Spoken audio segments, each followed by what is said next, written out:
Okay, how about now? I I'll start over. I'm sorry. So, welcome to the live stream. Today I wanted to talk about the new camera, the OM3 that was released by OM Systems. And this is really, I kind of stopped the last stream short because I didn't realize I was overlapping Robin Wong's stream. So I cut the stream short so we could all go over there and watch Robin Wong. And I do have the OM3 here. So if I'm pretty familiar with the camera now. I think I can answer probably 90% of the questions out there about this camera. If any of the videos you've seen up to this point, or if you have any questions that weren't answered already, I'll do my best. I should be able to answer about 90% of your questions. Some of the concerns that I saw, in the forums and a lot of the feedback it really came down to two things. Well, three or four. Well, a few things. Let's just say that. One was the launch price of $2,000, and convert it to whatever country you have. Uh, and there's some launch specials that are better, I think, in the UK than they are here in the US. But uh, yeah, it's a little bit pricey, this camera, but I think it's reasonable. I'm definitely getting one, but again, you have to take that with a grain of salt because I'm a big fan of the Olympus OM systems and Micro Four Thirds in general. So when they come out with a new camera, especially something like this, I'm definitely going to get it. And so and I'm not here to convince you to buy this camera, but I think a lot of us that are in Micro Four Thirds, particularly OM systems, that we're probably going to buy this camera regardless of price. What I wanna do is if you're kinda on the fence about this camera, like, maybe there's something in there that's a deal breaker for you. It's not the price, but something else. I'll try and answer that question as well. So, really, this has pretty much all the capabilities of the OM1 Mark II, and it's kind of a double-edged sword, right? It partially why the camera is kind of priced the way it is 'cause it's extremely capable, weather sealed, really well made. I mean, really nice metal construction. I'll go into a little bit about that. And and it's in a smaller form factor. And if you watch the first 30 or 40 minutes of my last stream, I did talk about a lot of things, but I'll just kind of go over briefly here. Uh so yeah, it's like right now I have the 45 millimeter f1.8 on here, and it's really a great camera. So one was the price. The other thing was about the size of the camera. A lot of people are hoping for a smaller camera, and yeah, it's not a small camera. It's not as small as the Pen F or EM5 Mark III, but it's not big really by any standard that I can think of. I mean, we're not talking, for all of the features that it has, I would challenge you to find a camera that can do everything this can in this form factor, in this size. I just not aware of any. Direct comparison is like the Nikon ZFC or the Nikon ZF, uh, which the ZF is similarly priced, but it has the full frame sensor, right? I don't think it's actually as capable as this camera in some ways, but and then there's plenty of from Fuji and all the other guys that have cameras, but it's kind of a give and take, right? But anyway, so size was number two. Is people had a lot of concerns about the size, and the official dimensions are out. It's like 139 by 88 by whatever other dimension. And when you look at that, you can see that it's the physical dimensions are bigger than a lot of other cameras that might be competing against this. But in real world, it's not that big. Because the way I like to look at a camera in terms of size is sort of the girth of the body itself. Where the EVF and prism is, this is the biggest part of the camera. And if I measure it from the front of the prism to the back here of the EVF, including the rubber eyepiece, This is no bigger than my EM10 Mark II in terms of depth, especially because it has no grip. A lot of times, dimensions of cameras include the grip, not a lot, but they always include the grip. So, something like this, the OM1, this is actually a little bit narrower, and it's not much thicker than the OM3. But when you look at the dimensions, they're counting the grip too. So people say, "Oh, yeah, this camera is much bigger than the OM3," but it's really not. It's really not much bigger, and in some ways, it's a little smaller. So I have my caliper. So we'll actually measure the parts of the camera that I think really matter and give you more of a real world feel for the size of the camera. Uh, the other common complaint that I saw was about the EVF being the 2.3 million megapixels, and I talked briefly about this in the last video, but it's more than enough, really. Uh, yeah, it'd been nice to have a 3.6 or 5.7 million dot EVF because a lot of cameras at this price point do have higher resolution EVFs. But remember, we're talking about a 20 megapixel sensor. And people typically, for framing and composition and seeing the exposure and any of the data points that you want to see about your image, this is certainly more than enough to do all of that and do it comfortably and has a really nice display. But people like to have higher resolution EVFs for critical focusing. They like to zoom in. And the reason I bring up the 20 megapixel sensor is because, you can have a higher resolution sensor or high resolution EVF, but if you're only working with 20 megapixels, it sort of mitigates the need to have this at a much higher resolution. And I can say that when I go between this and my OM1, which has the 5 point whatever million dot, I didn't really notice a huge difference. And when I bought the OM1 initially, I wasn't that impressed with the extra megapixels. And when I used my Sony A7R5, which has a 9 million pixel, I'm like, It's okay, but I don't have a workflow that requires critical focus where I'm punching in all the time. So, uh, from that perspective, it is important, and it's a little disappointing it wasn't a higher resolution. But for I think 99% of us, it's not a big deal because the Sony A7R5 has a 61 megapixel sensor, but then only a 9 million dot EVF, right? So the EVF resolution is you should take into consideration how many resolutions are you trying how many what's the resolution of the sensor you're trying to resolve when you're pixel peeping for critical focus. Uh, it it's all relative, so to speak. But we're kind of splitting hairs there. And I also showed very quickly in the last stream that, and I guess that was it, right? The EVF, the size, and the price. And just a couple other things that I saw some complaining about this dial here, how it's regulated to just basically what this dial does, right? Is it lets you switch between photo mode, video mode, and high speed slow motion mode, right? And I would agree to some extent that instead of having a separate on off switch button here, why not put the off button, as one of the selections here on the dial? Then you don't need a separate, you could put like a button here or some other function button here instead. But this is where OM Systems, Olympus, sort of designs their cameras with a philosophy almost to a fault, right?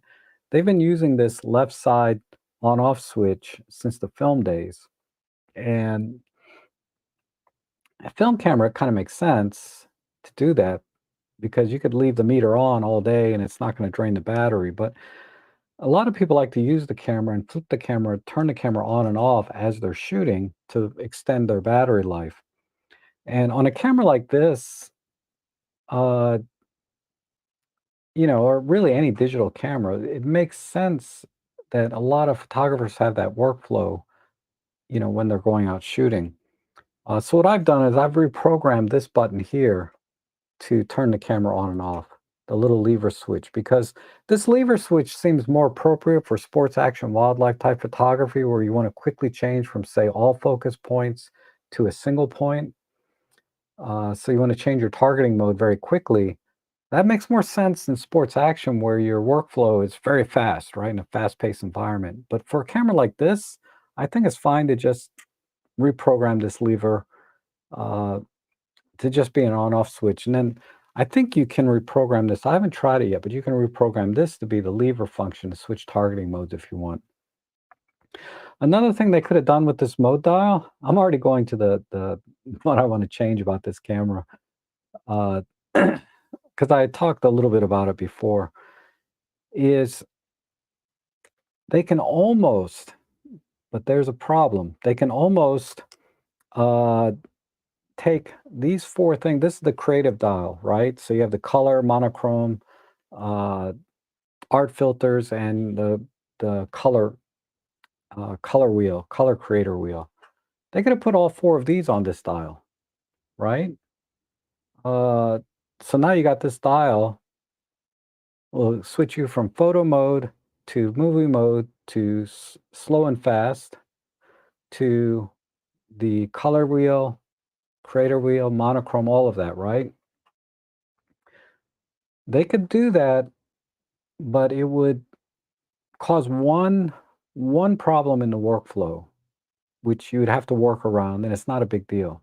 I would have taken that compromise. Is when you have this in photo mode, and then you change this to the color mode or art filter or whatever, that makes sense, right? That's what they intend to do, right? However, when you switch to movie mode, you can put this dial into color mode, monochrome mode, so you can record your movies with whatever customizations that you designed in the creator dial here. So that's kind of a nice feature. If you're the creative type and you want to, use an art filter for one of your movies, it's actually not bad, right? It's kind of neat. However, if they put all of these onto this dial, there'd be no way to use video mode and the creative dial at the same time because they'd be separated here on the mode dial. So the workaround would be, and this is what all of the other Olympus cameras do because they don't have a creator dial, is they would put all the color mode, creative colored wheel, monochrome settings in the menu. So you could still have access to all of the art filters and monochrome modes through the menu if you're going to shoot a movie mode. So if I were designing this camera, I would have taken all of this, put all of it up here, include all of the color profiles and art filters for movie mode in the menu, right?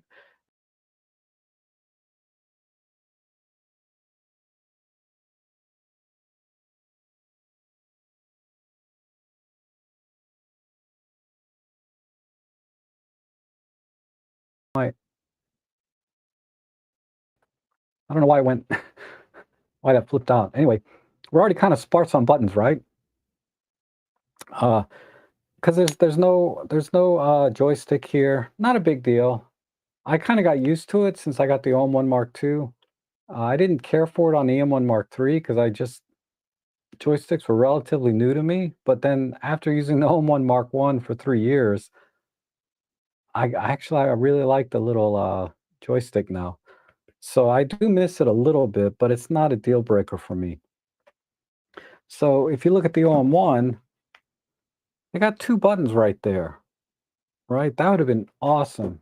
That would have been awesome on this camera. Put two little buttons here, get rid of this mode dial, put it up here. So now instead of doing like really only two things, this could do a lot of different things at one time. uh,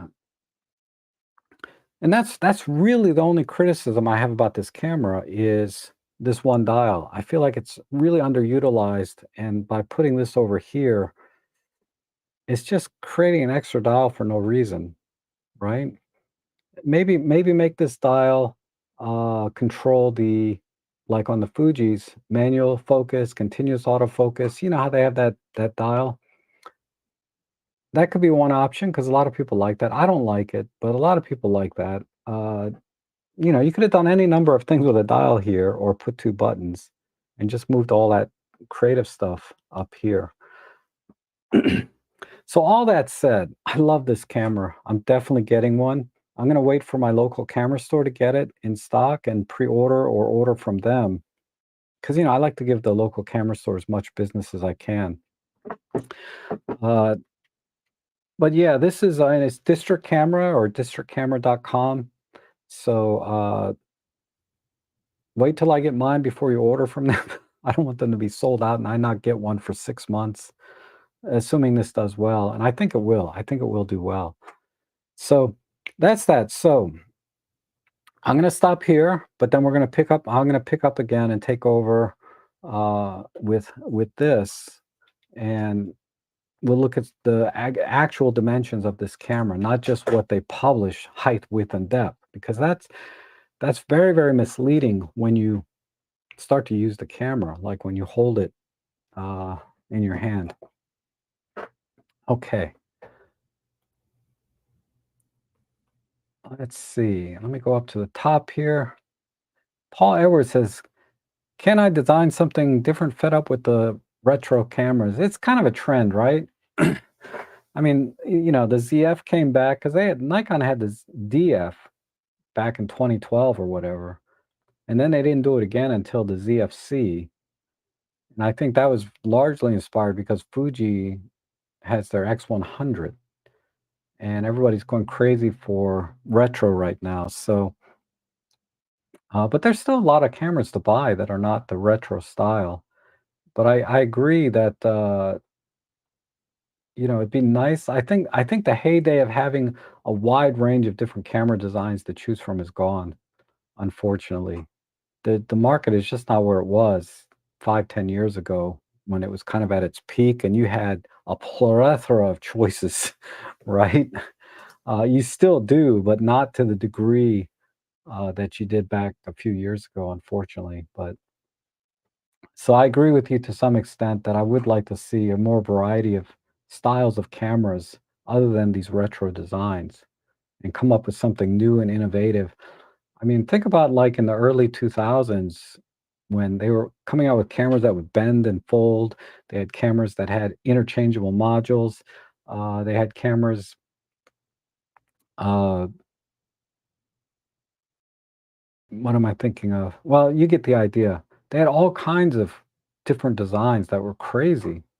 They had cameras with like little computers built into them, the PDAs, digital assistants, right?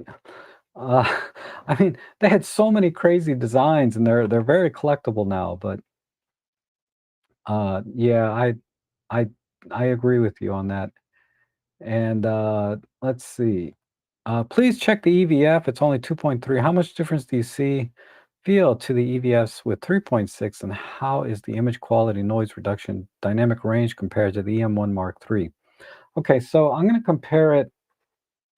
Say, now I already know. Let me put a lens on here. I'm just going to do a real quick double check, right? Okay.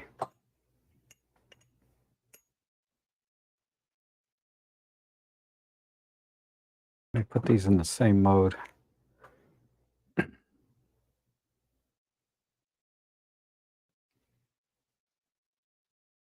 Okay, it's a little bit smaller, but it's not bad. How is it compared to my EM5? Whoops, I better take these straps off. Now everything I said about the EVF, about critical focus and things like that, that still applies, right? This needs a battery.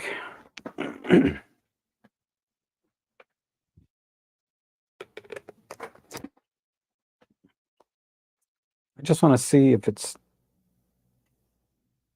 that much different than the OM5. Let me put it into the same mode.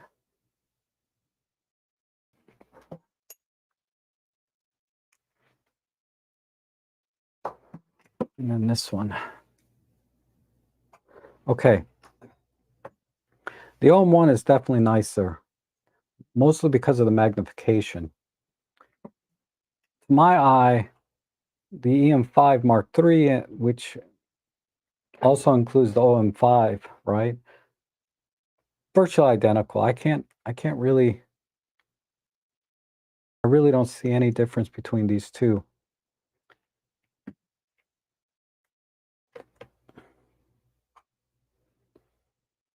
This feels a little bigger though.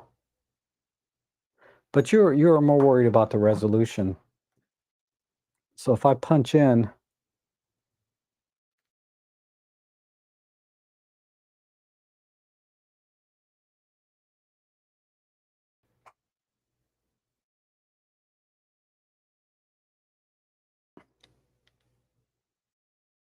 and I want to pixel peep something.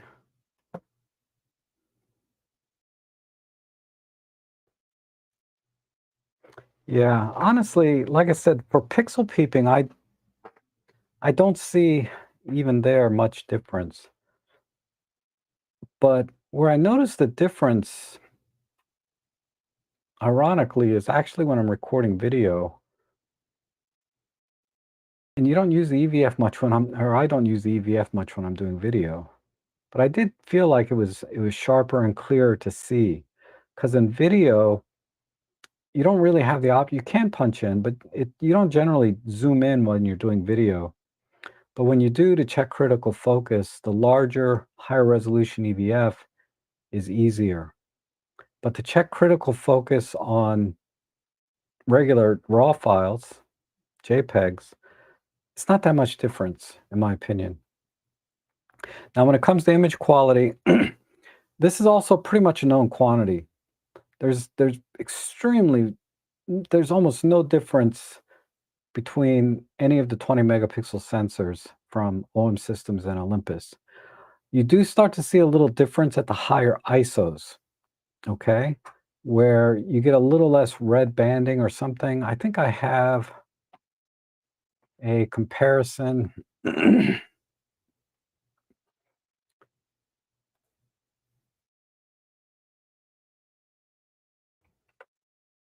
see.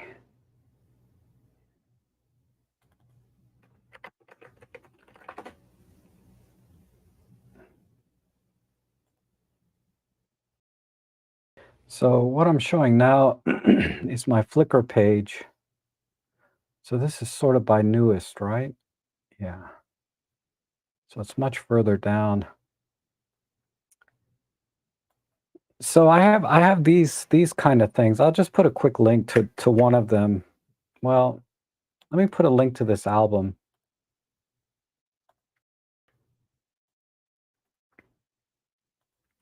This is a link to my comparisons album. But here, for example, I'm at ISO 6400 and I'm pushing at 3 stops and I'm pushing at 3 stops in post-processing. And if you look at the corner of the EM1 Mark III, for example, you can see a lot of green or this is chroma noise. Is higher than the chroma noise on the OM1. And let's see, that's with, this is, okay, so this is ISO 3200, but I pulled it back 3 stops. Not much difference here. There was, I think where you want to look though are in the highlights. And it looks to me like the highlights are a little bit better. But these are extreme scenarios, right? This is with using noise reduction software. So I have a lot of comparisons there. But the bottom line is, it's really only when you start pushing the camera to the extremes that you start to see a difference between the EM1 Mark III sensor and the OM1 sensor. If you're working within a normal range and exposing your images properly, like you're not under or overexposing it like I did in those test shots by 3 stops, 5 stops, you're not going to really see any difference in the real world. Uh, Other areas that the OM1 is a little better is like in astrophotography. and long exposures. When you push, for example, the EM5 Mark III sensor, if you do like a 10 or 15-second exposure, you get a lot of noise. Unless you apply the noise reduction feature, which creates a black frame to subtract the noise. So you take like a 15-second picture, then it takes a 15-second black frame, and then it subtracts the noise it found in the black frame to the original exposure. But if you just take a 10 or 15-second image, let me put a memory card in. I'll do that real quick.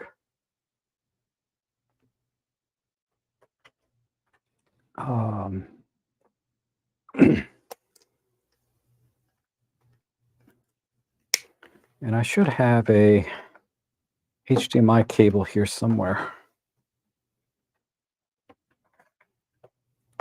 But I can't speak to, so you asked about dynamic range and noise. So noise, pretty much the same. Like I said, unless you start pushing the images. Dynamic range, again, virtually indistinguishable. Very, very subtle differences until you start pushing the images. And even then, it's very subtle.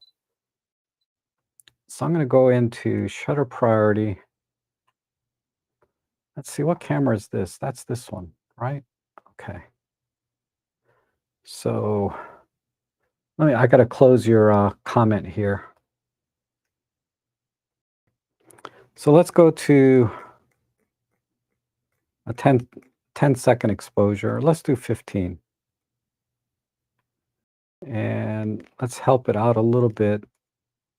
I might need to put an ND filter on, unless I go down in here. Okay, yeah, this works. So if I can get focus. Come on, take a picture.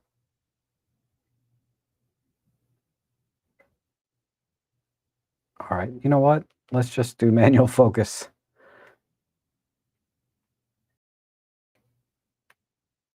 Okay, so we'll let that run.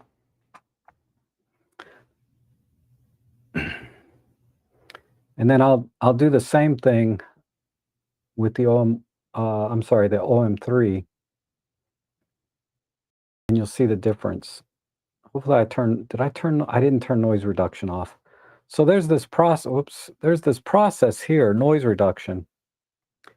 If you don't run this, you're going to get a lot of noise in the image.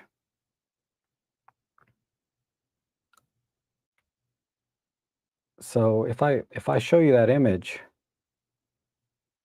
it's pretty clean, right? So let me go into the menu, and let's turn off, it's under exposure, I believe, noise reduction. And this is the black frame. This is not the noise filter. Noise filter is different, but I'll turn that off too. Noise filter is for JPEGs. Noise reduction is actually physically creating a black frame. And we'll just take another picture there. And while that's running, I'll check some comments here. Yeah, everybody was screaming no sound. Sorry about that. Okay, the image finished. So let's take a look.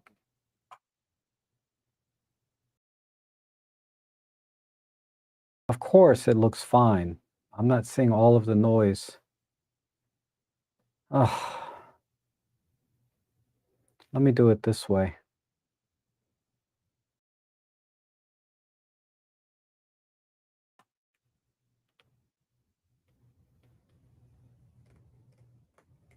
Let's do ISO 1600.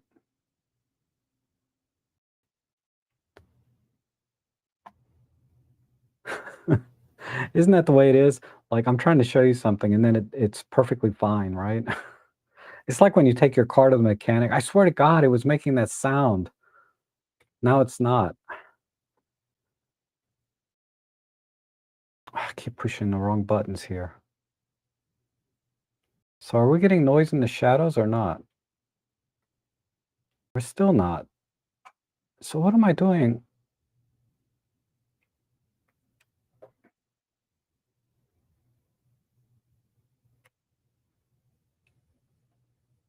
I swear, I swear to God, there's more noise in longer exposures with this older sensor than the newer OM1. I'm serious. Okay, hi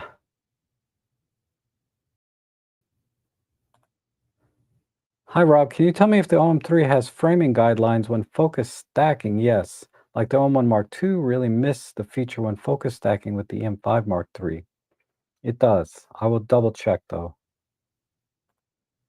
And I thought I saw another question. Let me see how this image came out. If this image came out clean, oops. This image is pretty clean too.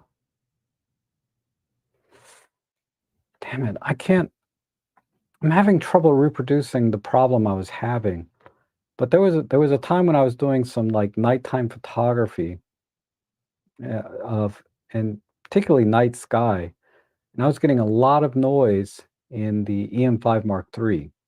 And then when I used my OM1, which is the same sensor in the OM3, I was not getting that noise. I'm trying to figure out what am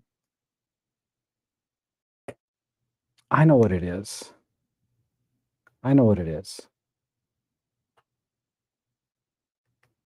Hold on. I know why you're not seeing it.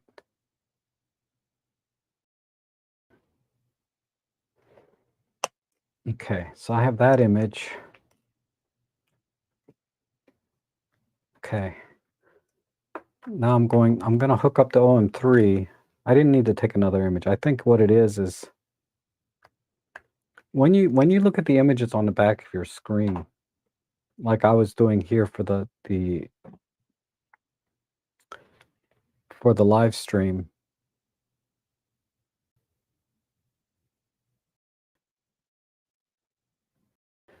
I'll do 15 seconds. And then picture mode. Let's see, where did they hide? I think they hid it in here. Noise filter, oops. Noise filter off. Noise reduction. Oh, I'm in high-res shot mode. So let's turn that off. And then go back.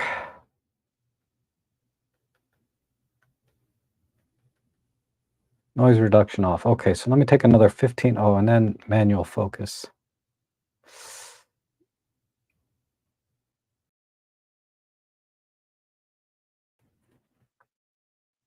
All right, so we'll let that run. And then I'll come back to it. Take my word for it.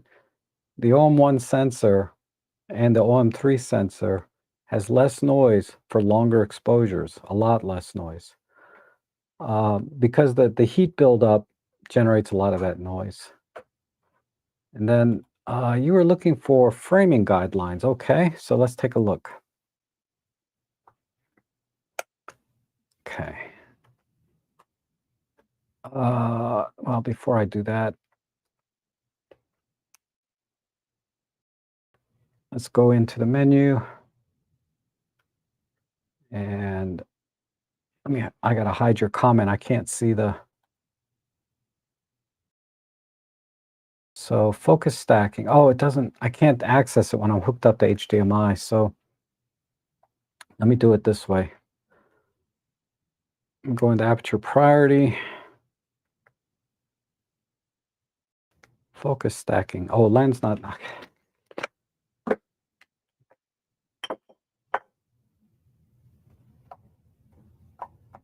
Why is my screen gone?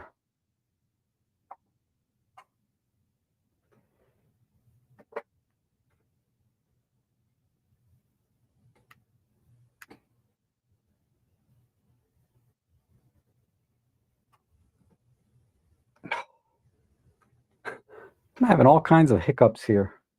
Okay. All right, so frame lines for focus stacking. Turn focus stacking on. Yeah, so it's there. Whoops. Hopefully you can see that. See, there's frame lines when I do the focus stacking. So that's confirmed. All right. And didn't realize you had one. Yeah, I know. God, it was killing me for the past 2 weeks. You know, I live stream like almost every day it feels like. But yeah, I live stream all the time, and I had to keep acting like I had no idea. I hated doing that. I was surprised that the OM3 is slightly larger than the okay, so let's address that real quick. I'm gonna put like let me put the 25 on here.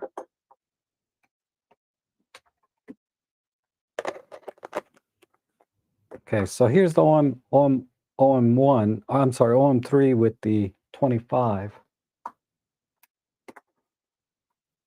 Here's the original OM1 film camera. And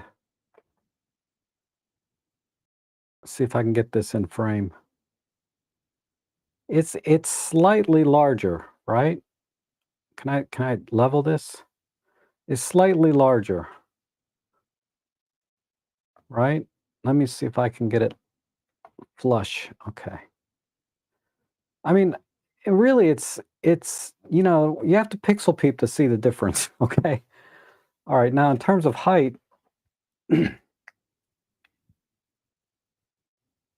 let's look at it this way.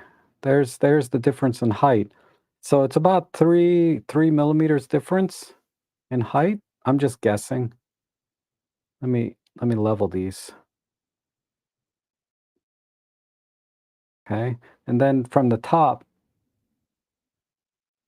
like this. So let's measure it with the caliper. So I'm going to turn this on. Because you know, you got perspective distortions and all kinds of crap when you're doing it like the way I just did it, hand holding it. Let's open this up. And then put these flaps in.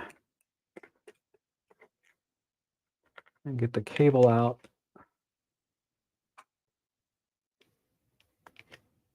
Okay, so I'm measuring 140.65. Just like this, right? And then if I measure this one, I'm measuring 139. So not even 1 millimeter difference in width. The reason is the hinges here on the OM1 film camera are kind of evening things out, right? There's a hinge here and a hinge here. And that's why these are virtually identical in terms of width. Now in terms of depth, we're going to measure the body itself, right? So on the OM1, I'm getting, what's that say, 30 point,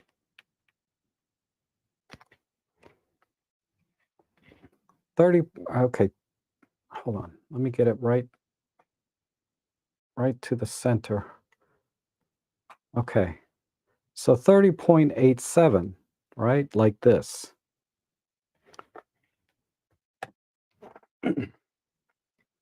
On the OM1, ooh, let me turn the screen inside out. I don't want to scratch it.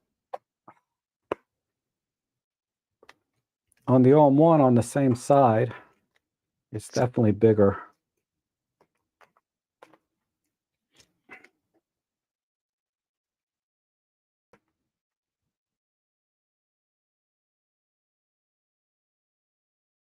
.37. So 7 millimeters thicker. Is that right? Wow. Is this 7 millimeters thicker?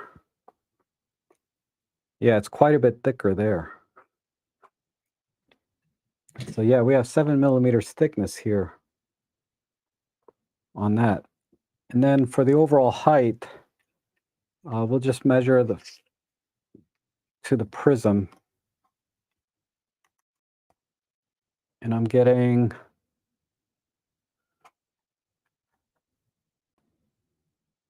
82.9. And on this one, I'm going to get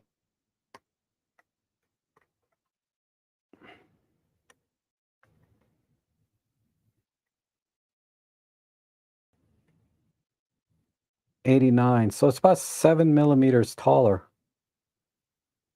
Just under 7, about 6.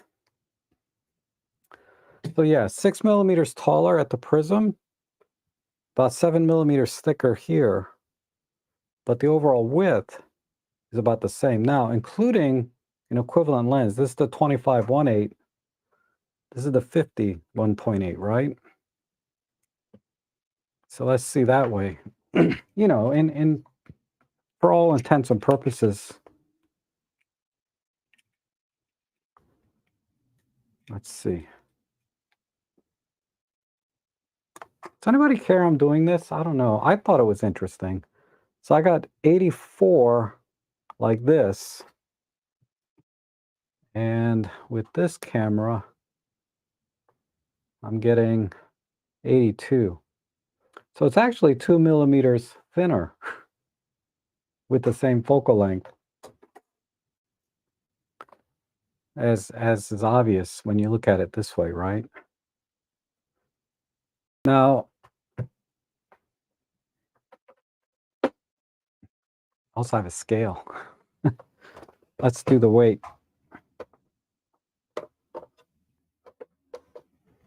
Does this scale still work? Yeah.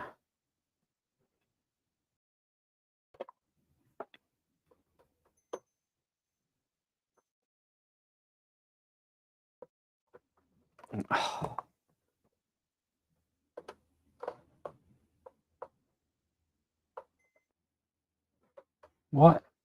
I keep turning it off by mistake. Oh, here.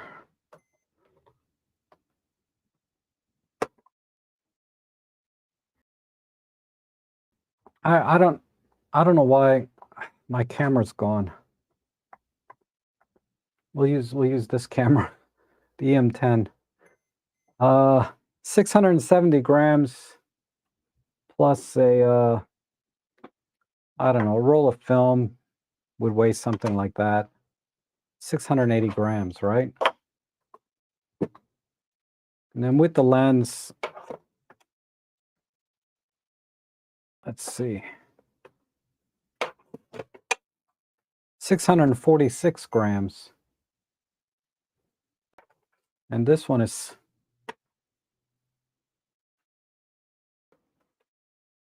why does it keep locking? 668 grams.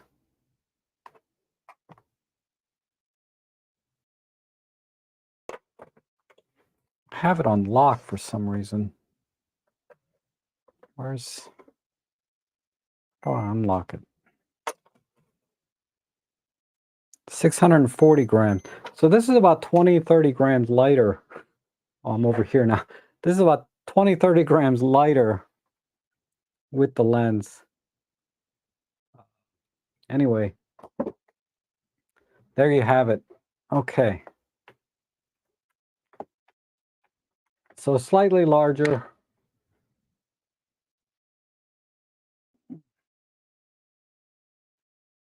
Slightly larger. But slightly narrower and lighter. Okay. Of course, you know, the film camera is all metal. Like you could this feels really solid, and the lens is not light. It's really a thick metal. Which brings me to the other thing. People are asking about the 25 and the 17. They did send me copies of the new 17 and 25, optically identical. I couldn't tell any difference. But the 25 millimeter now, you know, they're both weather sealed now, right? But the 25 millimeter is now metal. Where is that? This is their. This is the 25. This is now metal all the way around, just like the 17. The 17. Now the 17. Here's the 17. They say I put my own lens hood on here. The 17 is all metal, but there's no focus clutch anymore. So that could be a problem for some people. Doesn't bother me, but there's no focus clutch. So I'm curious how much this weighs now. So that one is, where's my 25? Where'd I put, oh, here it is. The,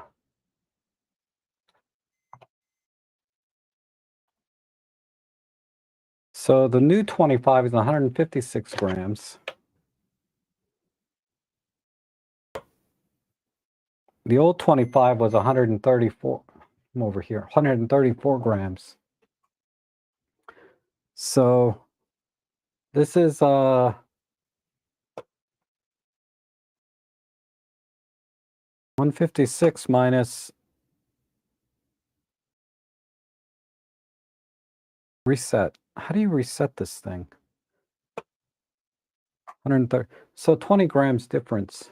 This is 20 grams heavier now because it's all metal. Whereas this we know is plastic. This is metal. So I didn't see anyone else mention that this is not metal. Maybe Jimmy, because Jimmy Chang did some videos on this. Okay. I really wish they had used the same resolution EVF in the rear screen. I thought the rear screen is the same. Let me see.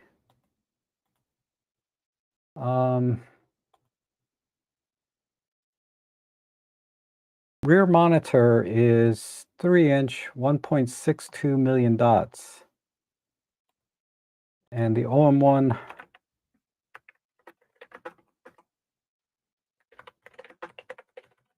let's see.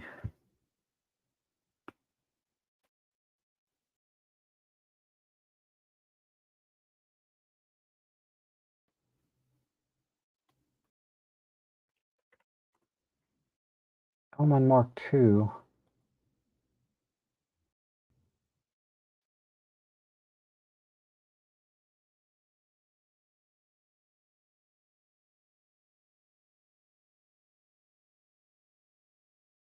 It's the same. Oops. So yeah, they have the same rear LCD, but the EVFs are different. Okay, and so I really wish, so I can confirm that the EVF is definitely the older, like OM5 EVF, and the LCD though is the same as the OM1 Mark II. And the OM3 corrects the drawbacks of the OM5, but we're at the top of the range with a very high price. So that's what I like about the OM3 is they didn't handicap it. They minimized that. There is some handicaps, but they minimized them. So it's pretty much an OM1 Mark II. And let's see, wrote here, hello Rob, does the creative wheel on the front have aperture button on the on top? Or is there no dedicated aperture button? There's no dedicated aperture button. What you would have to do is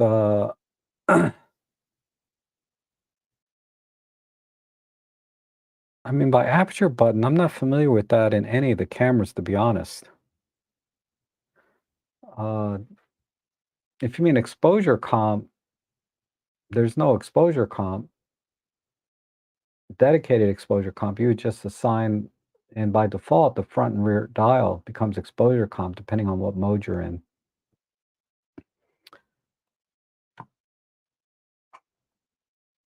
This all seems great for the OM5 second-hand market. Yep. And I will order mine in March when I get back from holiday. All sounds good to me. Yeah, I'm definitely getting one. And X-Meta, EVS is okay. It's better to have mid-res and good battery life. In fact, I'm okay even with a Stylus 1S. Yeah. I mean, we all have different levels of tolerance for that, right? And like I said, the only, and I can't vouch for this, but the only things that I've read or seen about having a high resolution EVF is for pixel peeping and checking critical focus, especially if you're doing manual focus. But that hasn't affected my photography, even though I do that time to time. Them cheaping out on the viewfinder was no for me, so I went to buy the OM1 for 1,100, and they raised the price just yeah. Uh, Now it's 1,400 again, right? But you can not if you want, you can get them used for 1,000, I think, in probably mint condition. Uh, yes, the whole dial reserved for 3 settings on a 2K camera seems like poor design language. That's really a good way to put it. I appreciate why they did that because let me put a lens back on here. I like my silver 25 on this. What this allows you to do, because it was a little convoluted in the OM1s and well, every other camera they make, is when I go into movie mode, I can now visually see what mode I'm in on the mode dial, or if I'm in a custom mode setting, and that's another thing they improved. So I really like that I can go to movie mode, go to shutter priority, and bang, I'm good to go. Whereas before, I was always going into the menu to check what movie mode I'm in. Am I in aperture? Am I in shutter? And am I in manual? Now I don't have to do that. I can do it directly using the dials. So I go into movie mode, go into manual mode, set my shutter speed, aperture, ISO, I'm good to go. So I've always I really like that in terms of workflow. Being a hybrid shooter, this this is awesome. Being able to quickly go into slow and quick is awesome, right? Because again, you had to kind of dive into the control panel. You still do if you want to change, but uh, this makes it much simpler as a hybrid camera to go between photo and video mode. And then, of course, having it set up like this, you can use the creative dial together with this and the mode dial. So it really the workflow is actually very, very smooth for as a hybrid type camera and if you do 50-50 video. But if you're like me, I'm like a 90-10, like 90% of the time, if not more, I'm doing photos. So for me, it would have been better if they would have designed this to do more, right? Like I talked about earlier. So you have to kind of balance. Like I said, they're designing things with a certain philosophy almost to a fault. Like I understand why they're doing it, but it's like, if this camera is targeted towards photographers primarily, it'd have been better to utilize this a little more. But as a hybrid camera, this design to incorporate the creative wheel and all the features, this is actually the most functional design in terms of workflow to quickly go from photo to video, throw in monochrome, push record. Okay. Let's see. And MC says, OM System has finally come out with a fauna of flora niche, but seems to have given up on entry level or mid range, while an asset of the Micro Four Thirds many brands are returning to. Yeah, they just don't have the resources, I think, um, to do it all at once, right?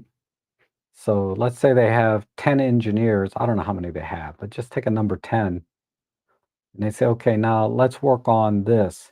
It's not like they can parse out, okay, you five work on this and you five work on this. They really have to, if you only have 10 engineers and you want to get out the camera as quickly as possible, you have to have all hands on deck. Whereas if you're a huge company with a big research and development department, you can separate. So, okay, you guys are the small camera division. You guys are the mid range. You guys are the pro level, right? They have enough people to kind of go around and work on everything and deliver products in a competitive way, right? On time with the market. Whereas OM systems being smaller, they have to pick. Where do we want to compete next? Well, retro is kind of hot right now. Let's get out a retro camera. So these are all big assumptions on my part, but that's the way I see it. And Robin, hey Robin, I was just in your stream. I was waiting for you to finish. I was like, come on, man. How long? 3 hours? Are you serious? No, I'm just kidding. That's awesome. I'm so glad you're here. And yes, the 23rd, we will get together. I'll put it together, the outline and everything here next week. And can you share your thoughts on on grip or half case for on 3, preferably that doesn't require removal or change the battery? Okay, so a half leather case, they will be able to easily do without, uh, and still be able to remove the battery, right? I'll use the PenF as an example. Let me put a lens back on this. Now, if you look at this,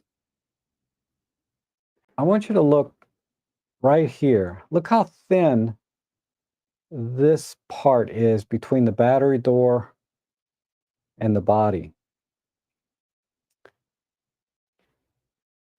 Okay. Now, look at the OM3. And also note there's no pins here. Okay, I'll talk about that in a second. Look how thin everything is all the way around the battery door from this side to the front. They can make a grip for this camera, but it's going to have to extend. If you want to be able to get the battery out, it's going to have to extend a little bit outside of the front. And that's exactly what they did with the PenF, because the PenF has the same problem. So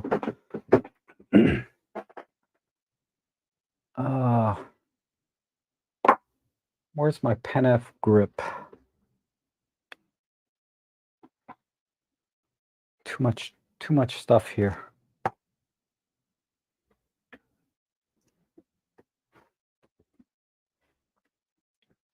Oh. Okay, let's talk about grips for a second. Okay. This is my PenF grip, right? And then you can see they ought to make this pretty thin, but it's not as thin as that gap on the PenF.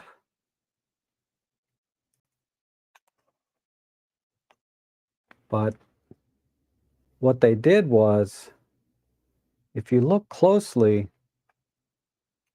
this extends out. Just see how there's a little, I don't know if I can get the light, but there's a little bit of a lip here when you mount this onto the camera. Just a tiny bit. Maybe if I hold it upside down. There's just a tiny bit of a lip. It extends out just a little bit, right? They have to, so that you got room to open the door, because this metal is thicker than that gap. So they're going to have to do the same thing with the OM3, but it's not a big deal, right? Just having a little bit of a lip there is not a big deal. It won't even be noticeable. Now, with a half leather case, it's less of an issue, okay? Because a half leather case by design is going to have to extend a little bit in front of the camera to make room for the leather. So this is no problem at all on my PenF. And I like the half leather case solution because it gives a little bit of a grip right here. Just enough. You don't need a lot, just enough. They could easily do the same thing with a half grip on the if they make one for this, and they will. They can easily make one. Now, I mentioned there was no pins here, right? If you look at the EM5 Mark III, or this is my EM5 Mark II grip. I have an EM5 Mark III one somewhere, but this has pins on it. So this allows you to have a wheel and a shutter button here. And these actually fit the OM3, but there's no pins. And this is really comfortable. This would be very awkward to do it this way. So what they need to do, if they're going to make a grip for this, my EM5 Mark III grip fits this camera perfectly. Well, not perfectly, but it fits. And this is how I've been using it since they sent it to me.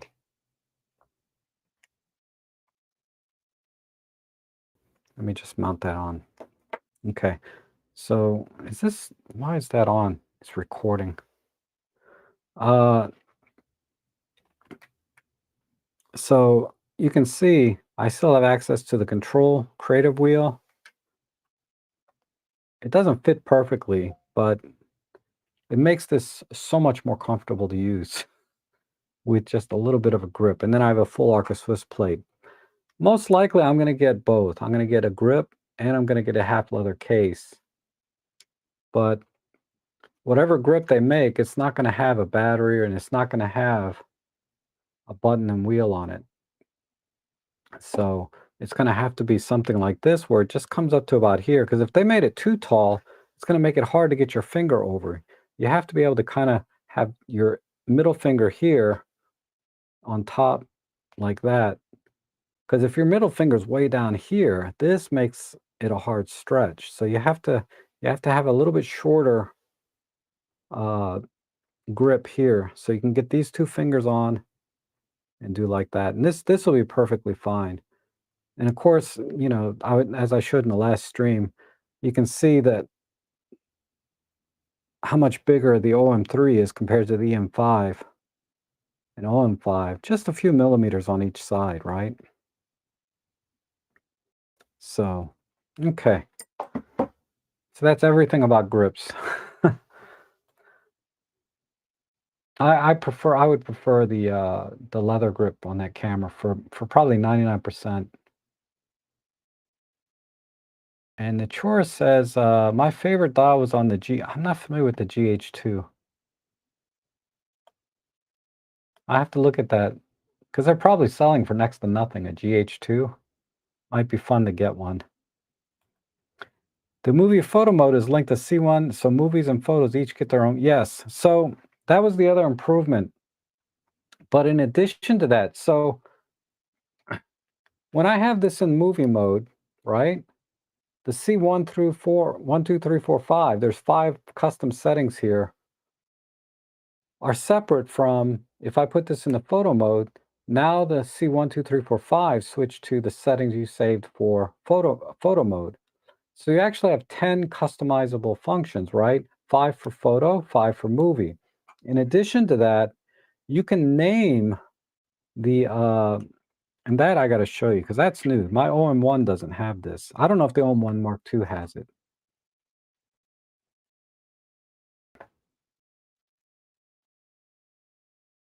Okay, so if I go into the menu,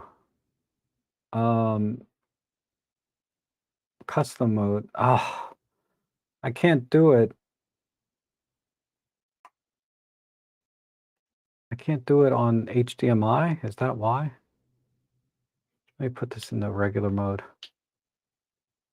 Try one more time.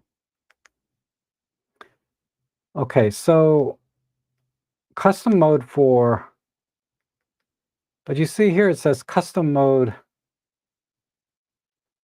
name. And I can name this. So let's just name this 12 for demo.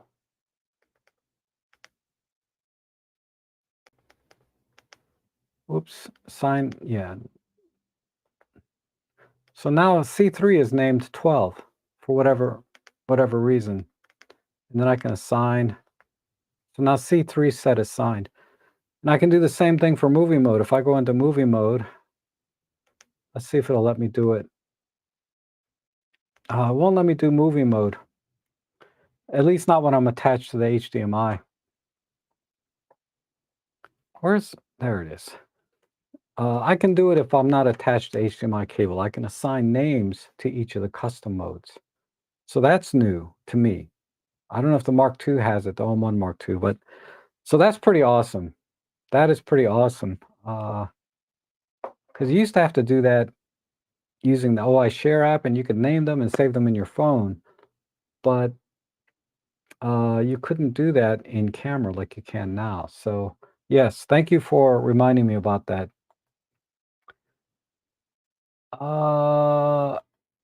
In your first stream, I quipped that the OM3 was OM1 with street cred.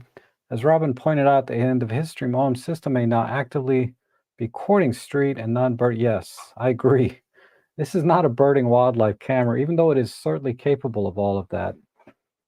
I found it, the mechanical shutter is slower. I think it's only like 5 or 6 frames per second, but the silent shutter is, the same, 120 frames per second in SH1, 50 frames per second in SH2. Pro capture, the only limitation is the buffer is 68 frames instead of, like, on my OM1, it's 92 frames, and I don't know what it is on the OM1 Mark II. I think it's like 200. So the buffer is a lot smaller. For most of my use cases, it's not a problem if I still wanna do birds with this camera, but it's not as good as the OM1 and OM1 Mark II. And Robin says, "Not the healthiest thing to do, eating so late, but I'm so hungry. Live streaming takes so much." Yeah, I know, I'm, like, exhausted when the streams are over. I know what you mean. Seems like the dial might interfere with the grip design as well. A tiny bit. You can see how they did it on the Pen F. If you use the, lens release button as a example, because it's over here on the left side instead of a creator dial, you can see what they did, right? Is they just kinda went around it. Now this is the half case, not a grip. But if they were to what was the comment about? Seems like the dial might interfere with the grip. So this grip is, as you can see, if this grip was moved over to the right a little bit, it shouldn't be a problem. I mean, even as it is, I can still have access to it. It's not easy because I have to kind of go this way, but I don't think it'll be a problem. And if it is, they can just add a little indentation, right? Just to give it a little extra room, but I don't think they need to. I think all they have to do is just move it over the 3 millimeters to all the way to the edge here. Maybe make it a tiny bit thinner, but it should be okay. I'm sure it'll be fine. And is it using the same? Yeah, exactly the same battery as the OM1. The BLX, I think it's called. Is it thicker than the EM10 Mark II? The body is thicker. So let me measure.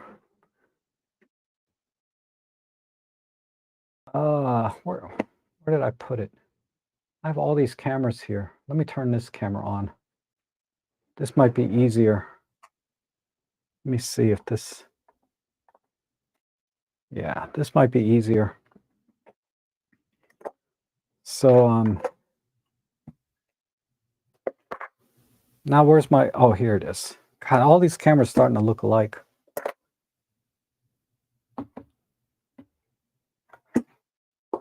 So what did we measure before? We measured this. Of course, I have the grip on.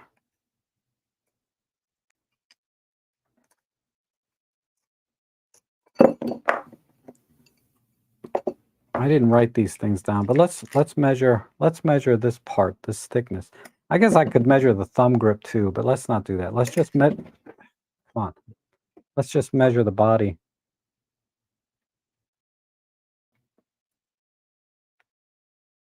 So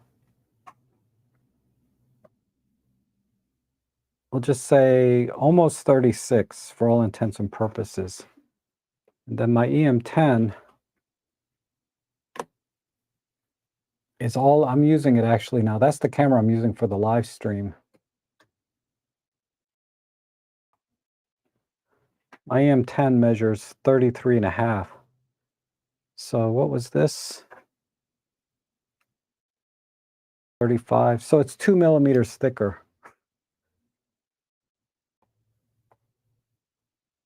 It's 2 millimeters thicker. Surprising, right? It's only 2 millimeters thicker here than the EM10 Mark II. And this part here, from the back of the EVF to the front of the prism, if we measure that, that's the thickest part of the camera, is 50, right? It's upside down. Hold on.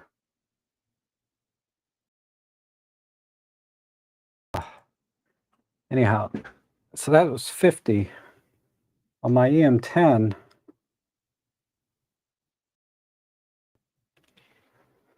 my EM10 is exactly the same.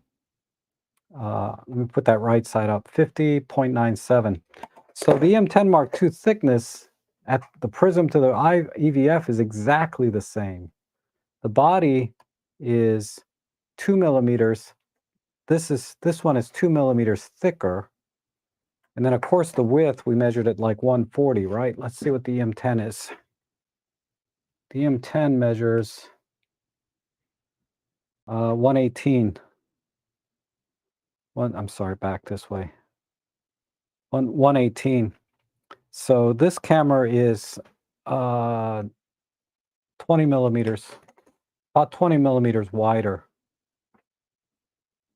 Does that make sense? So overall, if you count this part as the thickest part of the camera, it's really only 20 millimeters wider than an EM10 Mark II and 2 millimeters thicker. So we're talking millimeters, you know? Not, I mean, when you actually hold the cameras, yeah, this feels bigger, but it's not like night and day. It's just a little bigger camera. Okay. And X-Men, does it finally have the horizontal correction by IBIS like the Pentax? No, I didn't see that feature.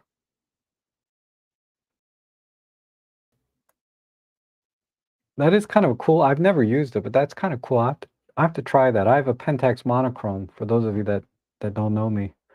Okay, how solid is the latch on the battery door? It's plastic. So it's can I get this in frame? It's nice and thick, right? It's really thick, but yeah, it's a plastic hinge here. This part is metal right here, and this door is plastic. So I'd say it's about the same as the OM1. Uh, it's the same as the OM1 Mark II or my OM1, because if you look at my OM1, it's kind of the same, right? It's all plastic. You have the metal plate right here, and then this is a plastic hinge. The door itself is all plastic, but it's pretty solid. I would say it's no less a battery door than the OM1. The Pen F is very flimsy. The worst one is on the EM10 Mark II. I've broken that thing off a couple of times. Okay, and I should probably switch windows since I'm looking at a different camera now.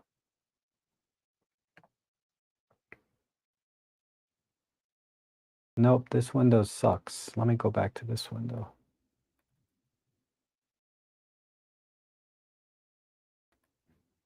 I heard OM System has a 5-year guarantee if you purchase before April. Anyone know the guarantee beyond that date? I have no idea.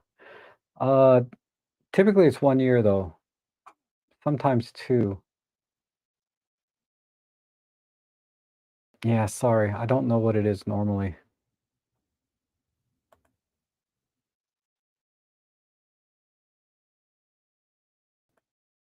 Whoops, hold on. I wonder if OM will add a new firmware update to allow us to map all the CP settings to a single button. Oh, that's interesting. Like on our OM1 and OM1 Mark II. That would be a nice firmware update. I agree. It's just that good. Okay. Let's see. On EM5 Mark III, I only see long exposure noise with bulb doing a couple of minutes ISO 800, but that is extreme. No, I see it sooner. Where's the memory card? I think it's in here. I'm telling you, it was like 10 or 15 seconds.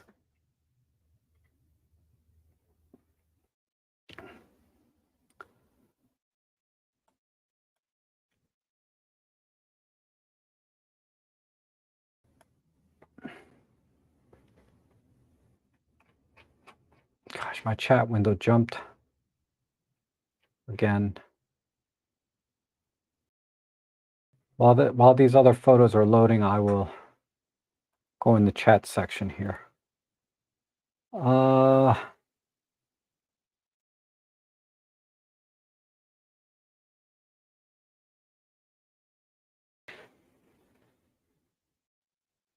Can you share your thoughts on the grip half case? My favorite dial. Yes, Robin, I did get the OM3. I'm pretty happy. I don't know if I need to get every new camera they get, but it's always fun. This one was particularly rewarding because this is a camera I'm actually going to buy. But yeah, so I'm pretty happy. Maybe they'll sell me this one for cheap. I don't know. I'm going to ask. You know me, I'm always trying to get a deal. I'll say, oh, it's all scratched up. You don't want to take this back. I scratched it up pretty bad. Do you want to just sell it to me cheap? Anyhow, they're watching this too, I bet. So they're taking notes. Yeah, watch out for that Rob Trick guy. Okay, okay,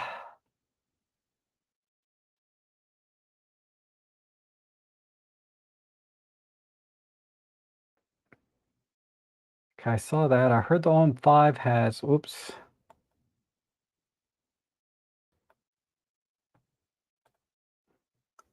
Let me import system. I don't need to import all of these.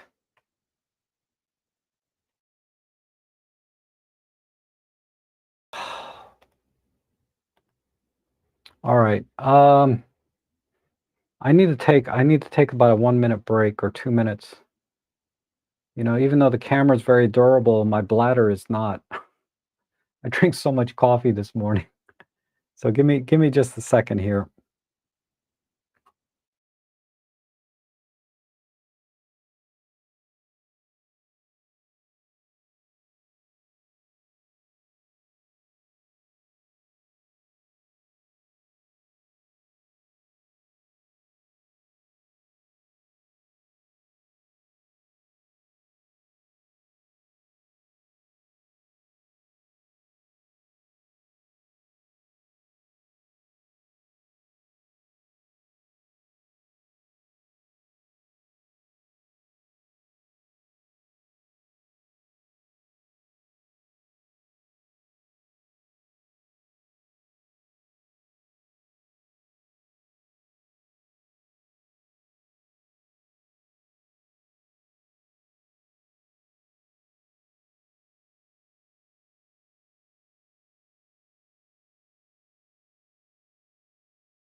Sorry, I forgot to turn the audio back on. Um, so the question was about the Pen F, the creative dial. So what I noticed is my finger rubs here potentially. So that's the only point of where some people with bigger, fatter fingers than me might have a problem, or longer fingers. On the Pen F, the problem was the middle finger here rubbing. Some people had a problem here. So, I mean, that's another argument for moving all of that creative stuff up here, right? In my opinion, but it's okay. Once they make a grip for it, right? They'll make a grip for it. That will alleviate the problem altogether, I believe.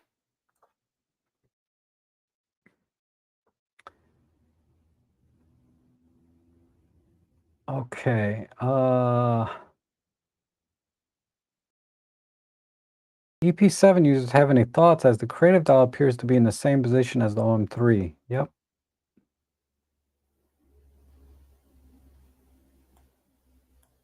Over under. How long before I check the audio? Well, David just called me. David just called me, let me know. And Robert, oh, okay now. Oh, hey Robert, how are you? So you're gonna trade your ZF in and get this one, right?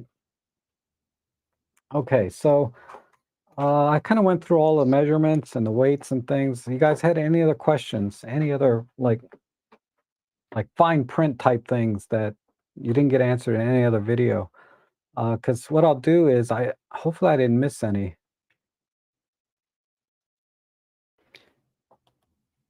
Jeffrey says, I'll watch and wait till on 3 simply due to my kind events works. I do not needing more cameras to print, but I think appealing overall, hope it has strong. Yeah, I hope so too.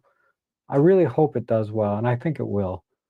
Uh, Certainly they got one sale for me and many others that I've seen, but that's such a small sample, right? We want to see this camera back ordered for months, you know? Uh, I mean, that would be frustrating, but at the same time, a good sign, right? So I think, yeah. Yeah, I'm excited. I cannot wait. I cannot wait to get my own. Because I'm kind of treating this with a little bit with kids' gloves, right? I'm worried about scratching it and dropping it and all kinds of things. But at the same time, yeah, when I get my own, it's gonna replace my Pen F with respect to the camera I'm gonna take with me more often. The Pen F is not going anywhere. Okay. This you know, this feels substantially smaller, even though in dimensions and everything, it's not as much as it looks like. But it does feel quite a bit smaller. But it's not a huge difference, right? Like, let's put this up like this. So about 7 or 8 millimeters there, and then height. I mean, the main difference being the EVF, right? The EVF hump.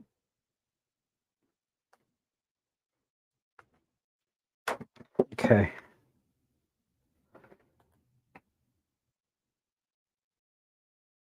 And they're trying to cash in on the Fujifilm Street camera buying frenzy.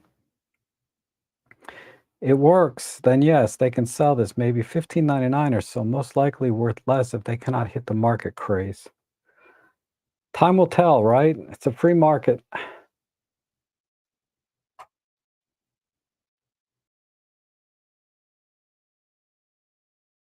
Okay.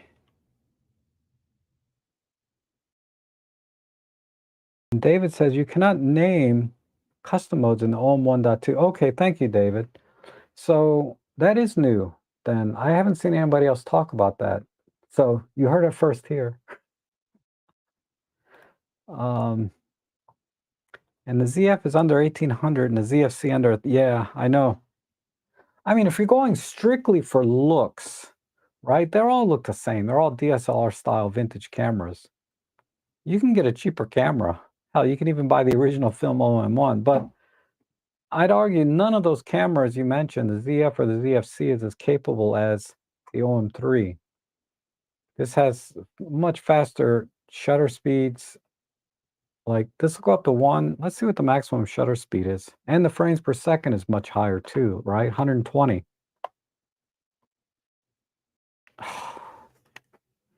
Battery empty. Hold on.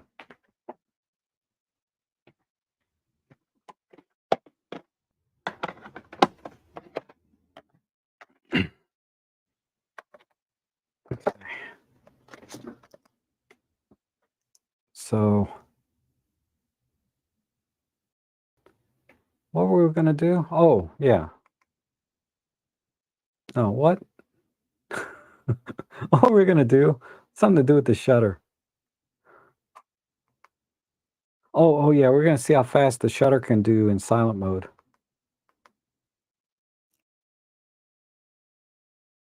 So I can do up to 1/32,000th of a second in electronic shutter. I believe that the Nikons are limited to 1/8000th. I could be wrong, but I believe they are.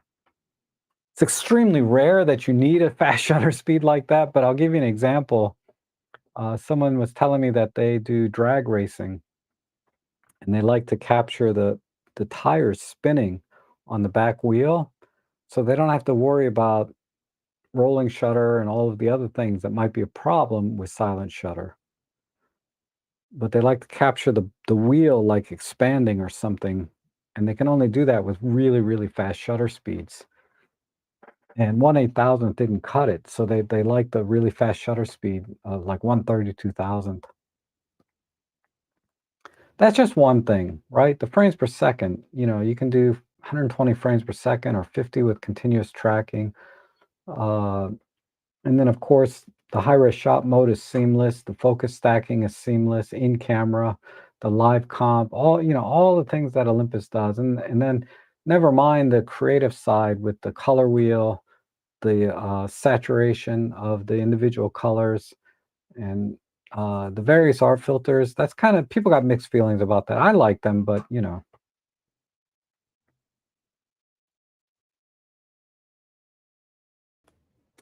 Oh, you're right. That's a small add-on grip and it fits just fine. Yep. Uh, I missed a whole I missed a whole group of chats here. I'm sorry.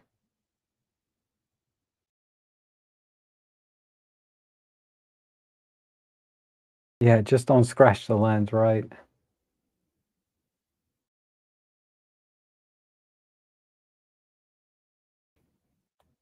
Yeah, you got to buy one, Eric.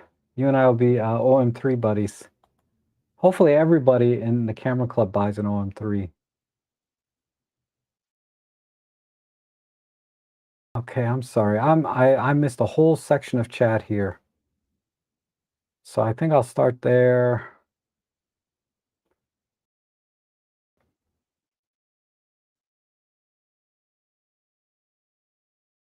Oh, did my pictures upload? I'll check that in a sec. There's probably more noise in night photography. Astro, I won't always show up in daylight exposure. Yeah, I was trying to get a black, basically a dark frame, but Mike Cruz, according to B&H, OM3 only supports DCI 4K to HDMI, no HD or UHD as the OM1 Mark II. I was recording with it.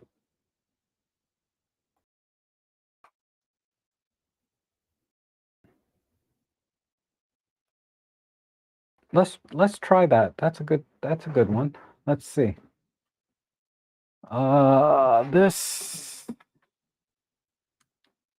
This battery's disgusting, but okay. And I need a cable. Oh.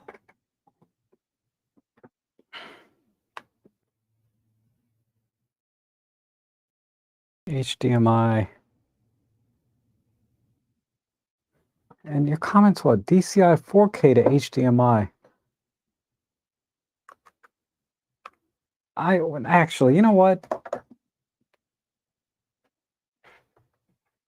It would be I know it records 1080p to this thing, right? If I hook this up, I get 1080p, but I haven't really, let me check.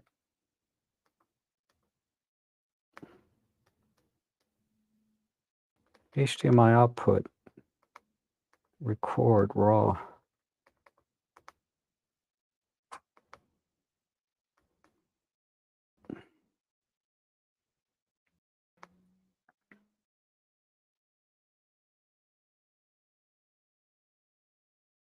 So, yeah, the menu doesn't tell me anything either. I have a spec sheet too.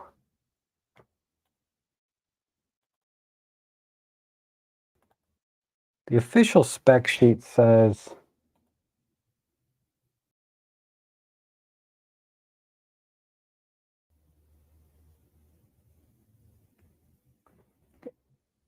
in record mode, movie quality can be set to 422 8-bit.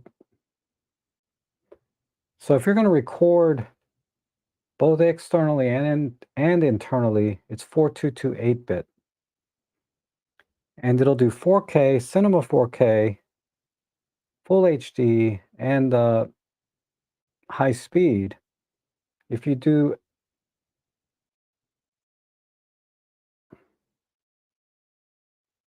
okay, the way they list it is really confusing. It's okay. So in a regular record mode, you can do 422 8-bit, and you can do 4K, Cinema 4K, Full HD, high speed. But if you're going to record at the same time, in camera and externally, you're limited to 420 8-bit, but it's upsampled to 422. There is a RAW mode. RAW mode will transmit through the HDMI. We're talking about HDMI, right? 4K, Cinema 4K, 12-bit RAW. And then the frame rates will be whatever you set in camera.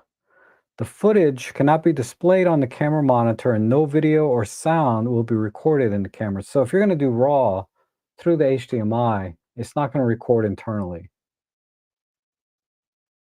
You can record externally 4K and Cinema 4K, but it doesn't say Full HD. Okay. So it's not only DCI 4K, it's regular 4K and Cinema 4K. RAW 12-bit with sound, but you can't record internally at the same time. According to what OM Systems sent me directly. And hello, Thrillerama, hello. Houston, we have a problem. So true. I'm having a nerdgasm looking at the two OM cameras side by side. I know, right? I'm pretty sure the battery in new OM1 is much larger than the battery in my original OM1. Yeah, yeah, definitely. I assume you mean your film OM1 camera, right? Fine, Rob. Oh, yep. I might be caught up here. Silver versions might also come. That would be nice. I mean, I think, like, here's the silver 25. That's gorgeous. That looks so good. I'm not buying the weather sealed 17 and 25 because optically they're identical. There's nothing wrong with the old ones. And I don't need weather sealing. So, it's fine. If you want weather sealing, get these. Get their new ones. And the 25 is metal, okay? So is the 17. But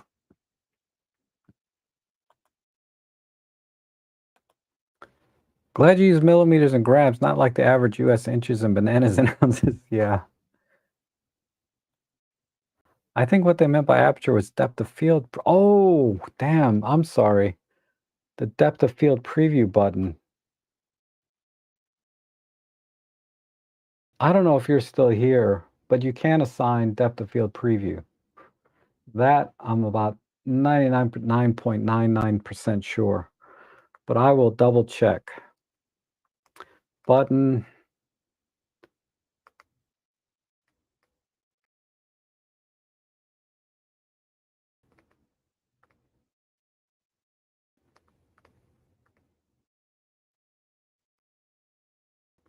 Flicker.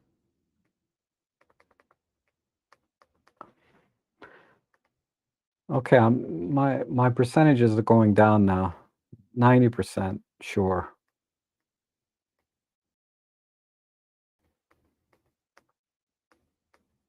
Okay, I'm about 80% sure. All right, I'm 100% sure. You can assign a preview button to whatever buttons are here, basically. Thank you, Robin.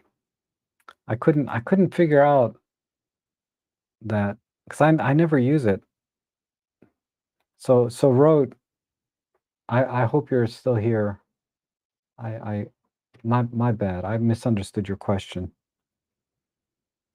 Let's see. You can put dock preview to or depth of field to a font. Yes. Okay. Sorry about the 3-hour stream. I was yeah, I know. I seriously, I thought it was Chinese New Year or something. You were gone like forever. So my bad. No, my mistake. Because you usually post your streams like the day before, and I just thought, okay, he didn't post it. I guess you're still out of town. So I just decided, start in the morning. Exit 2 has a better grips option, easily removable by one. Oh, that's a great idea.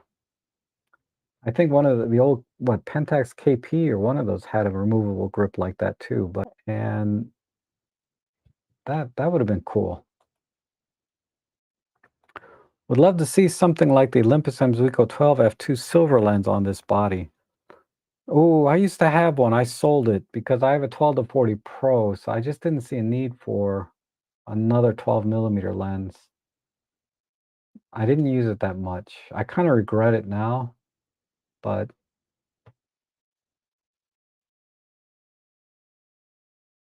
the 25 I showed mounted on here is really close to the 12.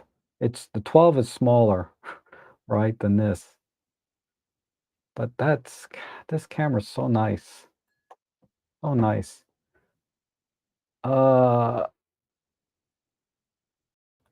The Lumix G9 II with 25 sensor and 2 cards is $15.99. Yes. Yeah, the G9 II is nice. I mean, no argument. Like I said, if you look at it from a very pragmatic standpoint, there are more capable cameras for the same money, right? I mean, it's just plain and simple. But I think the compromises here to get this kind of styling are worth it to me. Um, I don't know. It's all very subjective when we're talking about form over function. For existing M43 shooters who appreciate more retro or minimalist look, with most of the pro capabilities, this is a good fit. For migrating from other systems, it has some competition. Yes, definitely at this price point, there's a lot of competition. I mean, some people might hate the looks of the old style DSLR, right? They wouldn't care if they were half this price. They wouldn't buy it because they just don't like it. But those custom modes on the OM3 are a leg up from the ZF. Really? Because I'm still thinking about buying your ZF. I'm terrible. I can't help it though. I gotta buy stuff.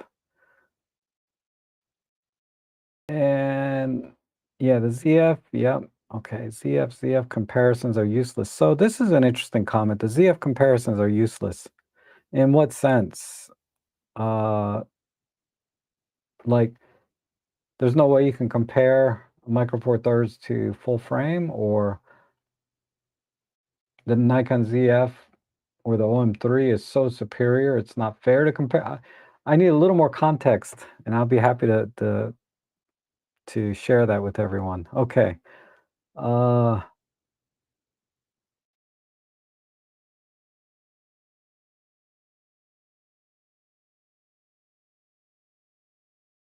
and yay.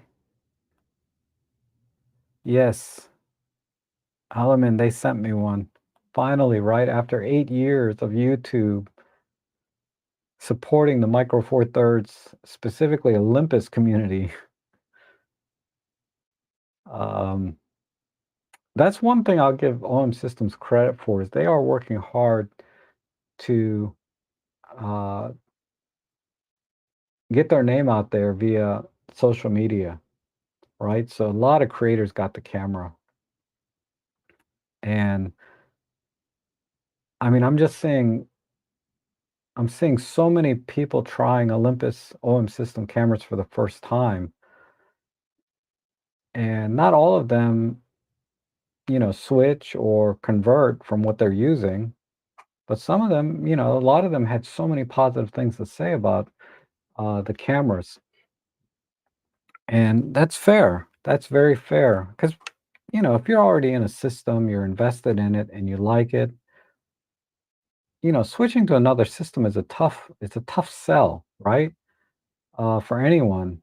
Like, it's a tough sell for me to get out of Micro Four Thirds at this point because I'm so invested in it, uh, in terms of lenses, and when I pick up an OM system camera, I know how to use it. For me to switch, it's a tough sell, and it's not that I haven't bought other cameras. Like I said, I have Sony, I have Fuji, Nikon. I just, I'm not invested in those systems the way I'm in OM, in OM systems, and they don't appeal to me the same way. They don't pull at my heartstrings like OM systems does, right?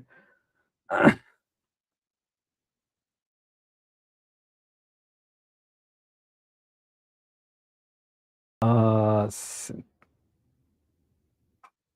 Okay, here we go. In terms of the EVF megapixel count, even Sony A7CR and A7C2 only have. Oh, really? They got 2.3 megapixel. Yeah, I can't see it making much difference unless, like, critical focus and video is where I did notice it is easier with the higher resolution EVF. But for photos, you just punch in and it looks more bulkier to me than the M10. It is bulkier. I mean, it's a little taller, it's a little thicker, certainly much wider. Uh, but ultimately, it's not a huge difference. It's a bigger camera.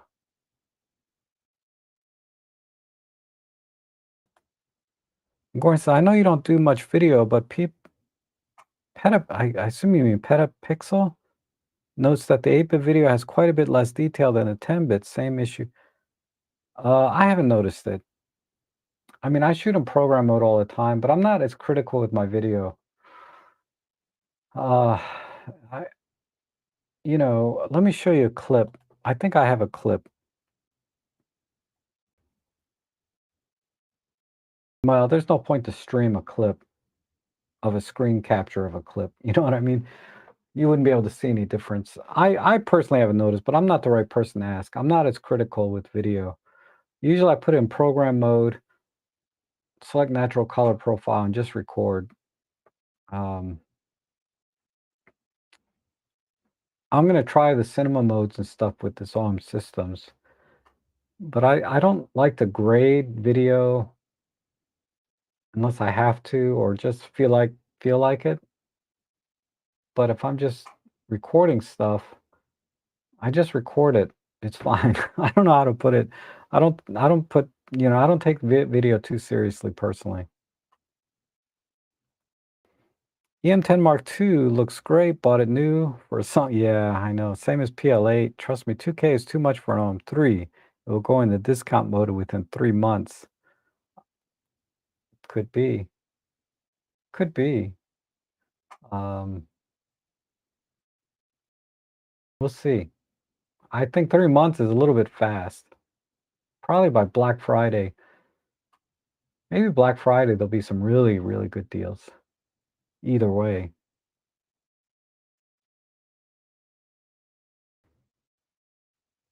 I mean, if they're just sitting on the shelf and nobody wants them, I find that hard to believe, but if that happens, maybe.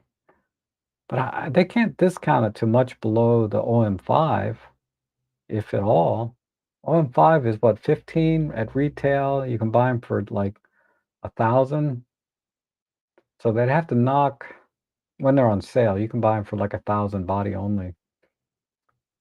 They'd have to knock the OM3 down to 1,500. It would probably fly off the shelf at 15. At 2,000, it gives some people a little pause, right? It's like, "Oh, I like that, wow, 2,000, wait," you know? It's like, I'm gonna buy it. Like, I paid full pop for my Pen F when it came out because the Pen F pricing gave a lot of people pause, but I didn't. I was like, "Yeah, I like this camera, I'm getting it," you know? Same thing with this OM3.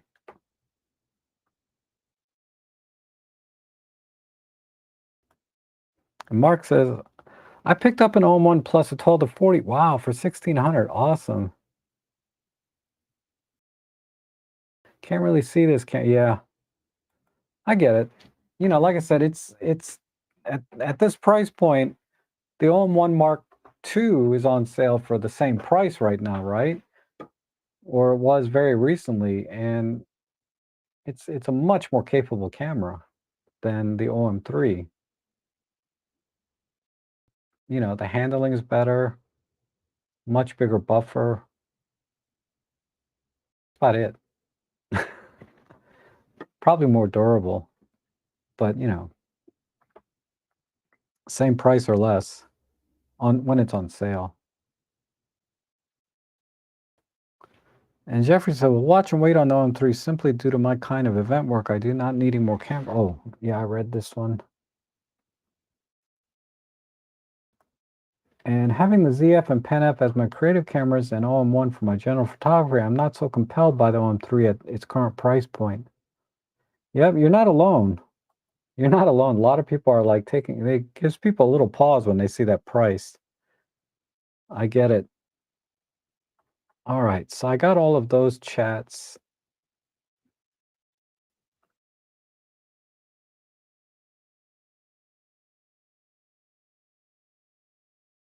And Ben, any grip being made by this? They didn't tell me that they were making any grips for this.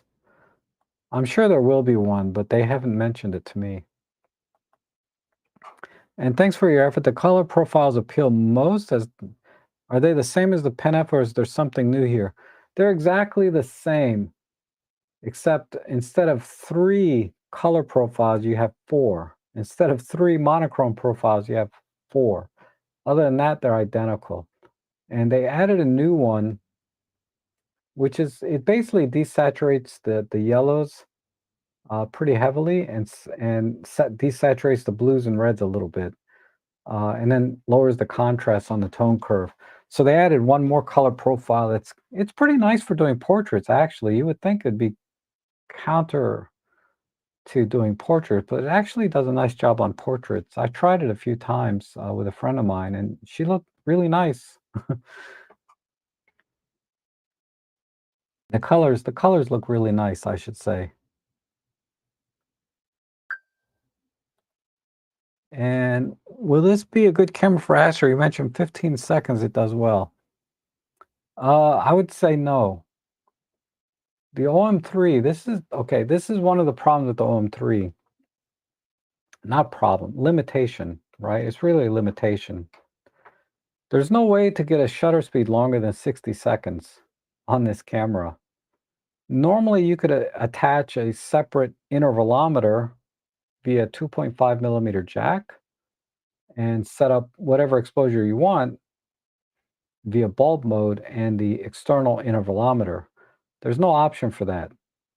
Uh, Currently, it does not work with OM, what's it called? OM capture. which is the tethering tool. Supposedly in OM capture, you can set up very, very long exposures. But until they update OM capture, you can't even do it. Like some people like to set up their laptop next to their camera with the Astro, and you could do it through OM capture potentially.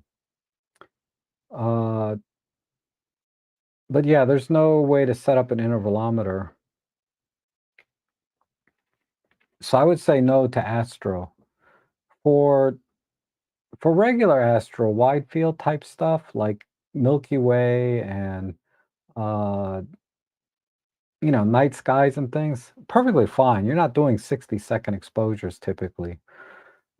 But for deep sky stuff, if you want to get a little more serious about deep sky Astro, you really need a shutter speed longer than 60 seconds. 3 minutes. Then you can do, you would have a tracker. You would really, you have to go all in, right? You have to get a tracker. Uh, you have to get proficient at using software specifically for Astro, and have the intervalometer set up or use a separate tracker computer. There's all kinds of things you can get carried away, but this camera just doesn't have that ability at all. You're limited 60 seconds.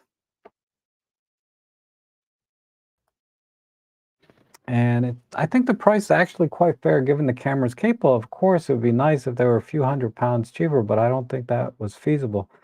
I agree. I think the price is fair. The price is fair, even though it does give some people pause. But that's just where we're at in this world. Things are expensive. Ridiculous. I just have to put anyway, I agree with you that it's fair. I think if they put a lower price on it, it'd probably fly off the shelf and be sold out too quickly, and they wouldn't make as much money. But then at $2,000, I think it still might fly off the shelf, but it definitely is giving a lot of people pause.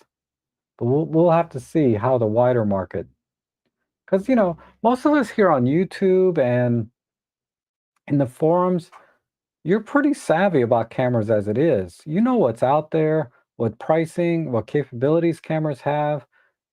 You guys pretty much you have your due diligence done, and when you see a new camera come out and you see the pricing, you immediately can reference like a dozen other cameras at that price point and say, wait a minute, $2,000.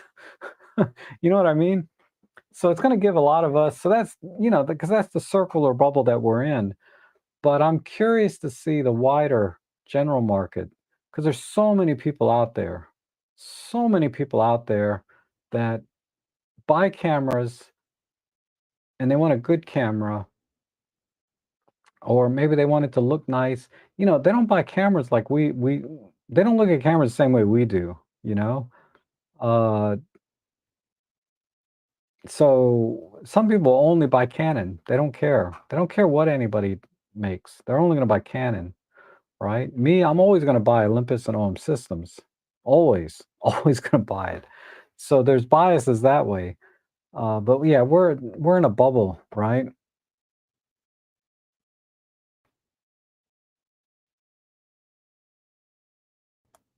And it says if you watch their vids, you think you could only use it for landscapes, they could push other genres.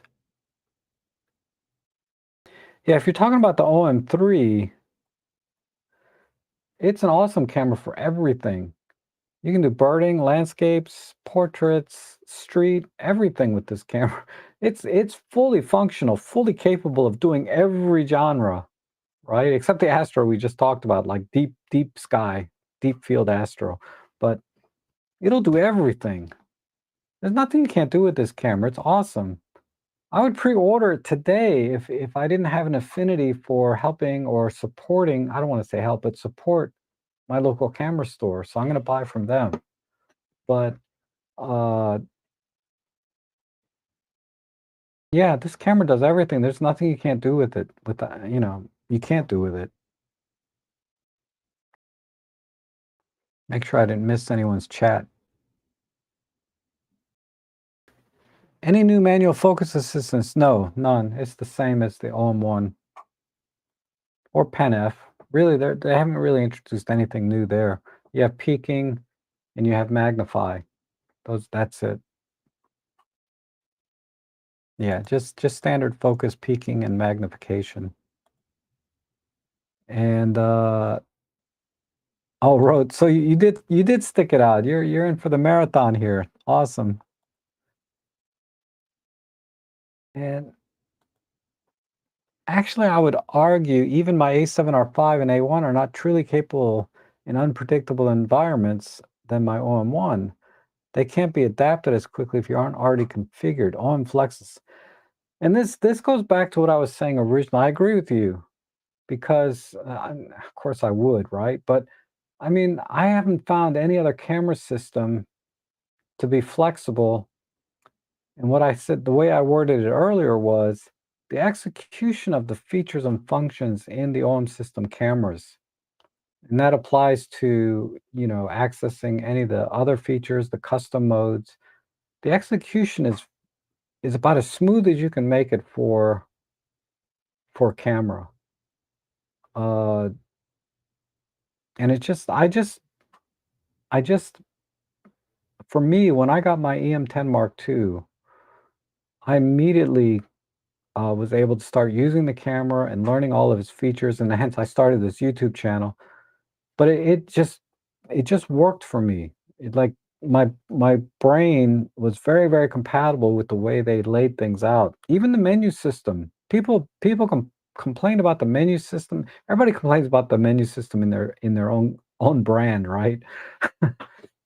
The worst menu system ever is Fuji. Oh my god. I still struggle with it.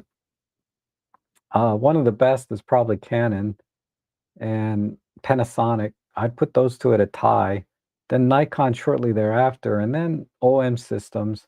I mean, they're all pretty good, except Fuji. Fuji is pretty bad, but all of them are pretty good. But the OM Systems, Olympus menus have always gelled with the way I think, and the way the buttons are laid out, the way you access different controls, the way you, like you said, be flexible to go change your genre of photography that you're gonna start shooting. Like, I'm shooting portraits, okay, now I'm gonna go do birds in flight.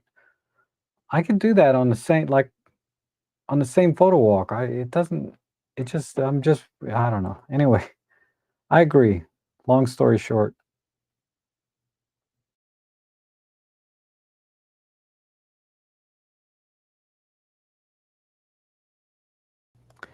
And then Contrail continues, I can understand the EVF critiques, but as someone who mentioned the EVFs of comparator are no better and I believe OMD has felt most buyers of this camera will shoot primarily using the LCD.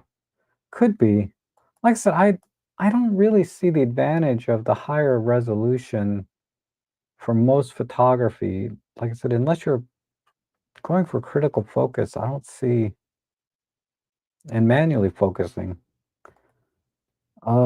Is IBIS better than already good EM5, or does it feel the same according to the paper value? It feels the same. It really feels the same. I didn't notice it to be any better.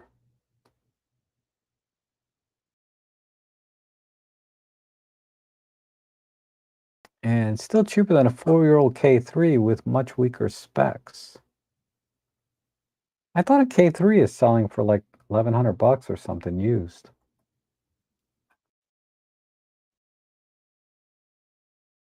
Oh, you're comparing EM5 Mark III and K3. Yeah.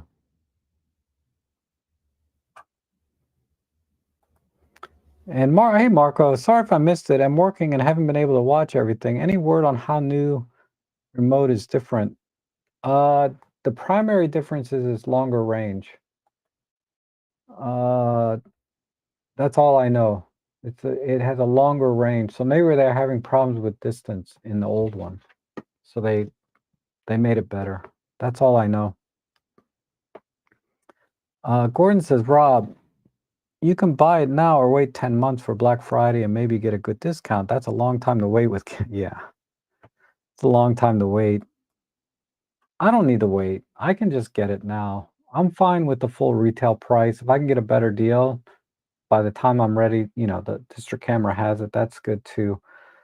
I'd rather have the enjoyment of the camera for the months to come than to wait and try and get a better deal. in this particular case.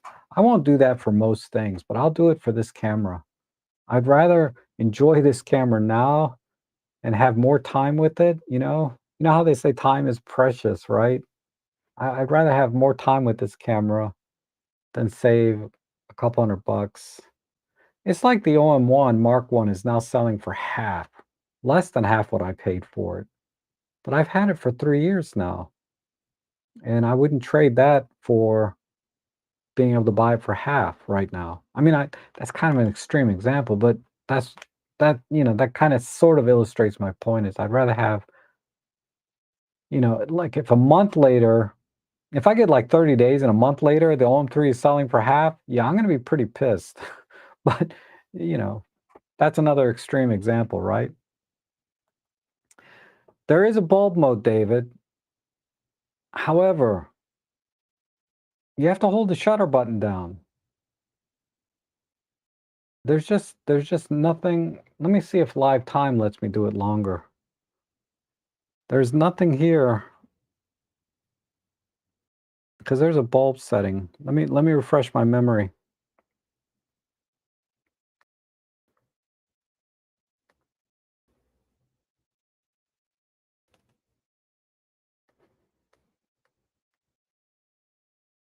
Find it in the menu. It's harder without my glasses on. I bought these reading glasses, you know, and I said, okay, it's a blue frame. And then when I got them, I couldn't see it when I was buying them, but there's a flower pattern on the side here. I wouldn't have bought these if I saw the flower pattern on it. But anyhow, okay, so it's got to be in this menu. Just after I had this 5-minute like spew about how this thing gels with me, I'm like going in the menu and saying, "Where is it?" Ooh. This is, it's not a setting I use at all. No, it was definitely in shooting menu 1, but which page? So flicker, metering, flash, drive mode.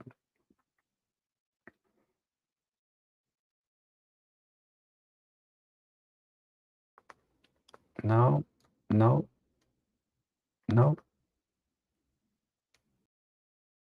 Oh, it's under computational. That's weird. Okay. So bulb timer can be set to 8 minutes or up to 60 minutes or up to 30 minutes.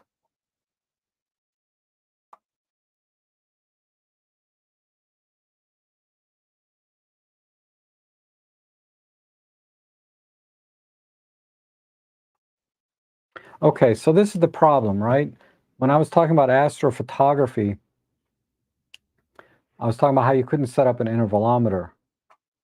However, the bulb mode, you can set up a timer so the shutter will stay open up to 30 minutes. But the problem is you can't use bulb mode with the camera's internal, because the camera has its own intervalometer built in, but it's limited to 60 seconds. You cannot use bulb mode with the intervalometer that's built in the camera. Now that's a software change, in my opinion. They could probably update that in firmware. I'm not going to get my hopes up. I've never seen them update firmware. Well, they did on the OM1 Mark II, where they actually incorporated some things people wanted. But yeah, the the intervalometer, you can only use certain shutter modes. You cannot use bulb mode. If you could use a bulb mode in the intervalometer, where you could set it for, well, it makes sense why you wouldn't use bulb mode in intervalometer. So what they need to do is just increase the time of the shutter to unlimited instead of limiting it to 60 seconds.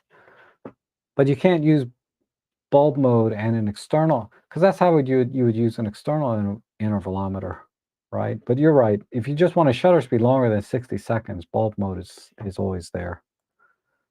So my bad. And Marcus says, I think the price is too high for the OM3. I was initially going to pounce, but now I think I'm going to wait for the first sale. It's $16.99. I would have jumped, yes. Yeah, you're not alone. I'm telling you, a lot of people were like, at 16, 15, 16, I would have got it. But at 2000, it's like, hold on. That now they're on the fence, right? But I'm not. I'm not on the fence. I'm getting it. This OM3 is $100 more than the ZVE1. I'm not familiar with that camera. Uh, it's popular though. I always see it on the top 10 list, right? But I don't know that camera too well. I mean, I have a A7R5. That's the only camera I vaguely know. And ironically, I started with Sony when I got back into digital cameras. I started with a Sony NEX6, and I fell out of love with that camera after about a year and switched to Nikon.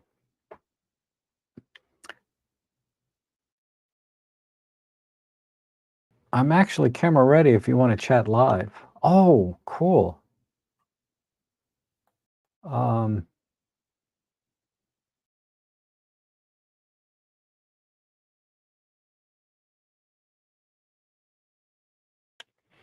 how do I get, once the stream is started?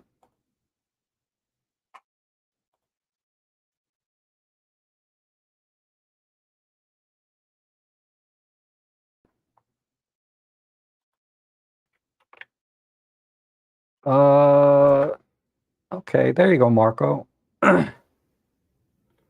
There's a there's a link. You can join me now if you want. And then if anyone else wants to join after Marco, you can use the same link. Oh, I need to look over here. I need a little water. Man, it's been a couple hours.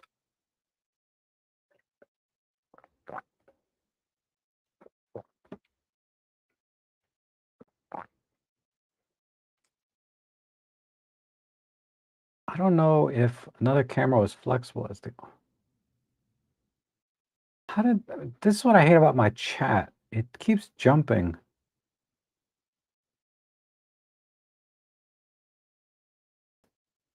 And Maurice says, what does it say for shooting for 30 years, starting with Olympus by accident, using all different cameras, but coming back it loving what does that say? Yes. And loving it, what does that say? It says you love photography and the OM systems speak to you and they pull at your heartstrings like it does me, you know? Anyhow, Marco's here. Let's get Marco in the chat. I just want to check.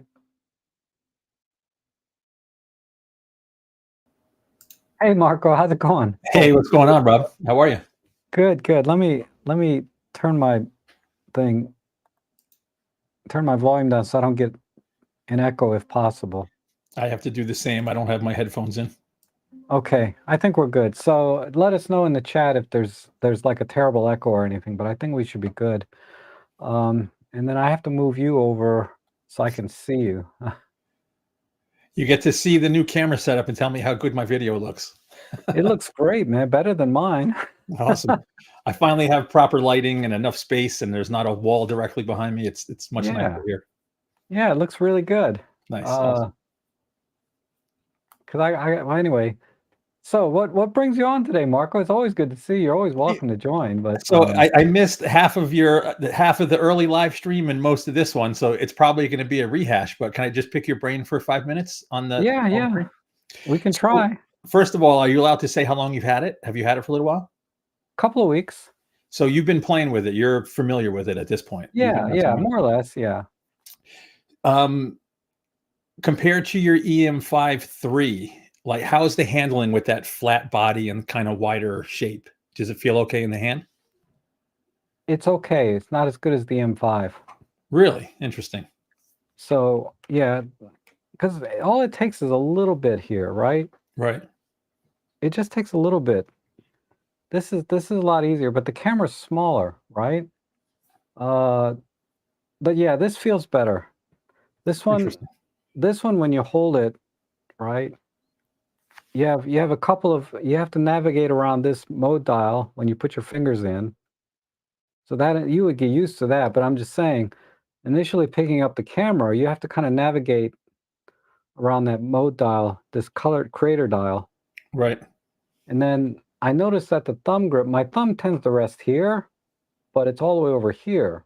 So now you're kind of pinching the camera right at the very edge. Right. Uh, And no joystick, so nav yeah, like an older EM53 or EM10. right, right. Okay. Yeah, no joystick. I miss it a little now that I've gotten used to it. Right. I'd be in the same boat. It took me a while to get used to the joystick, but now I'm gonna miss it Yeah, on that. yeah, just a little bit. I mean, I'm still like a surgeon though with this D-pad, moving that focus point around. Yeah. But yeah, I got used to the joystick.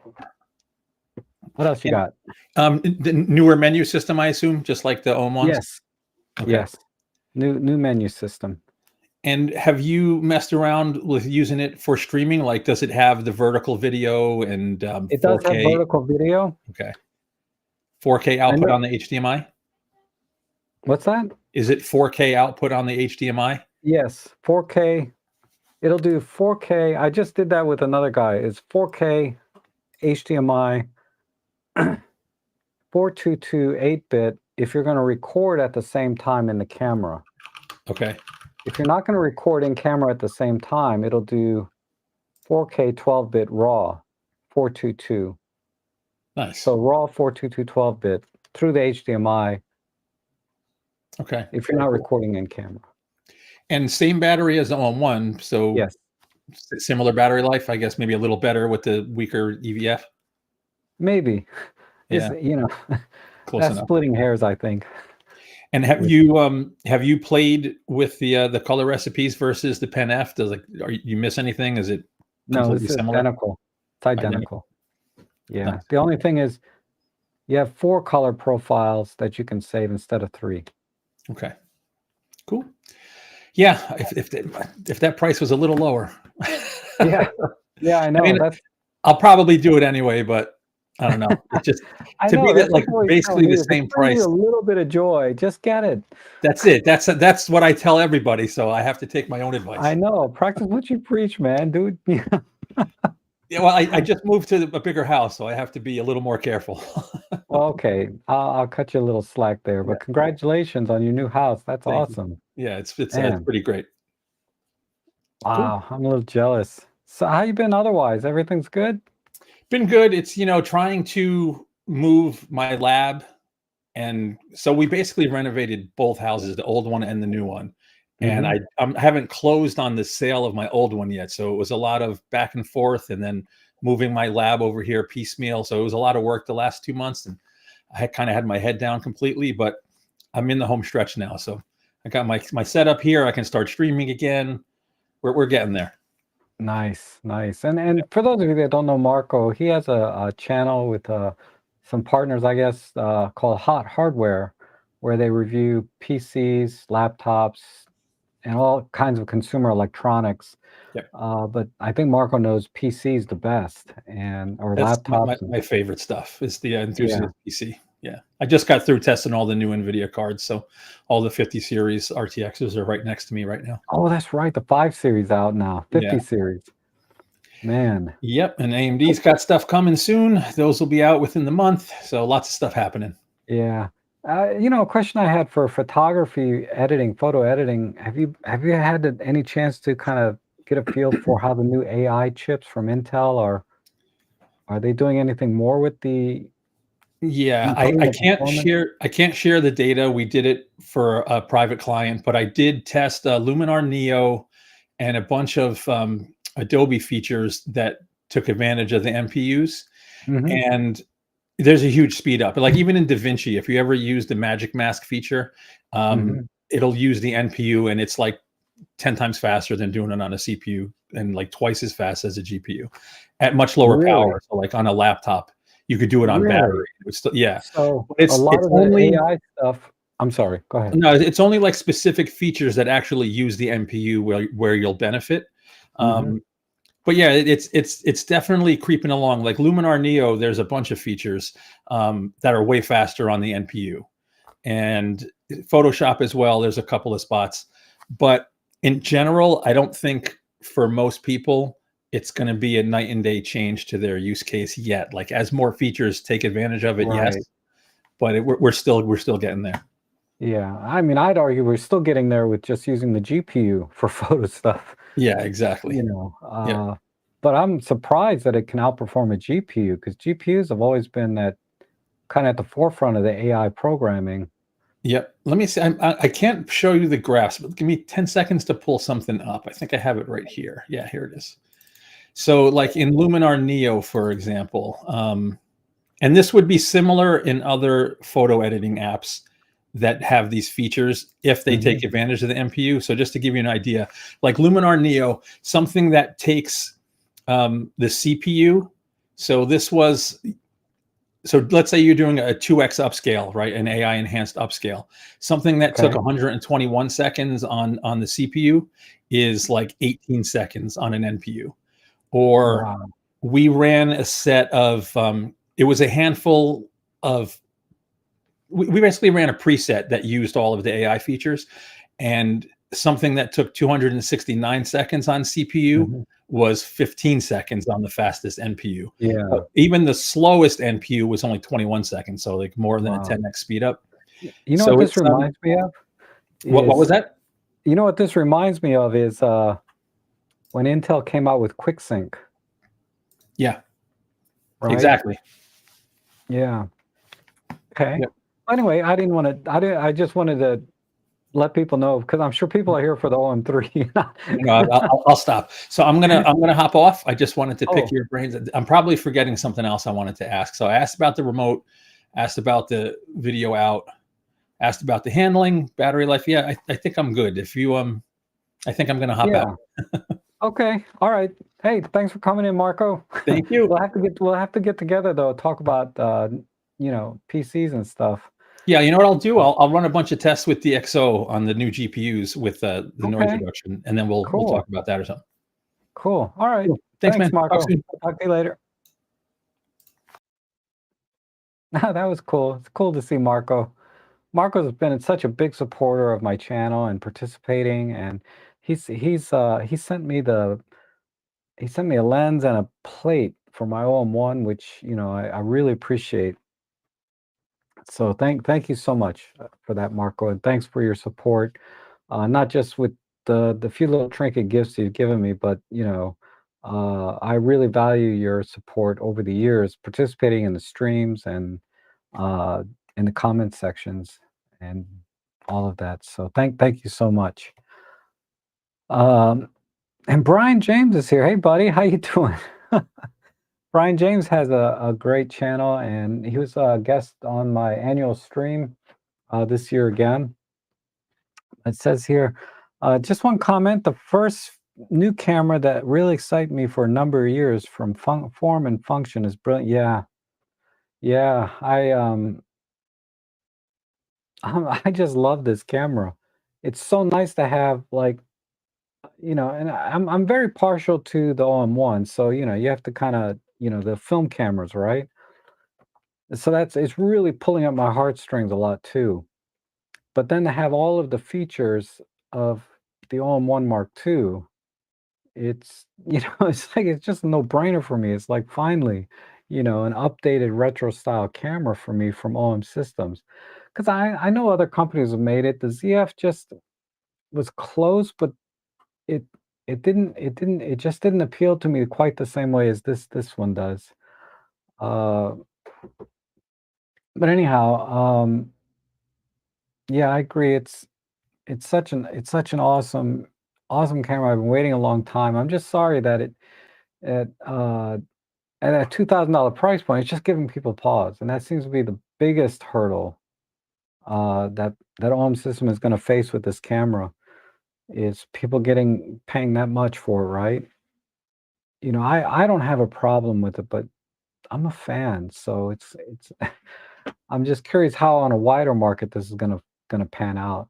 And there's a lot of critics, people that are critical of it are not gonna buy it anyway, no matter what the price was. So I'm not worried about them. I'm more curious about what the broader market in general, the kind of photographers that that aren't quite as like in the YouTube bubble, right? Influencer bubble or whatever. They're kind of outside of that whole thing. And they're buying cameras because they like how they look, or I don't know, they just buy cameras because they want to do better than their phone camera. So what's going to make them choose this one over all the other ones that are out there? At $2,000, it's a lot of choices, right? Because you go down that rabbit hole of specs, and at $2,000, you can deep dive into specs into every camera system, and all of them have a certain unique selling point or certain advantage, right? But then I don't know, to, don't overthink it. If you like it, just buy it. You won't be sorry. It's a nice camera. That's all I can say.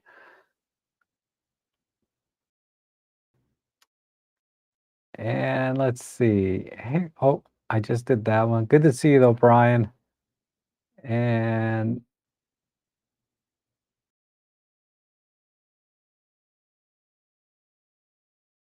Wayne is here, just checking in. Okay, Wayne. Thanks for dropping in.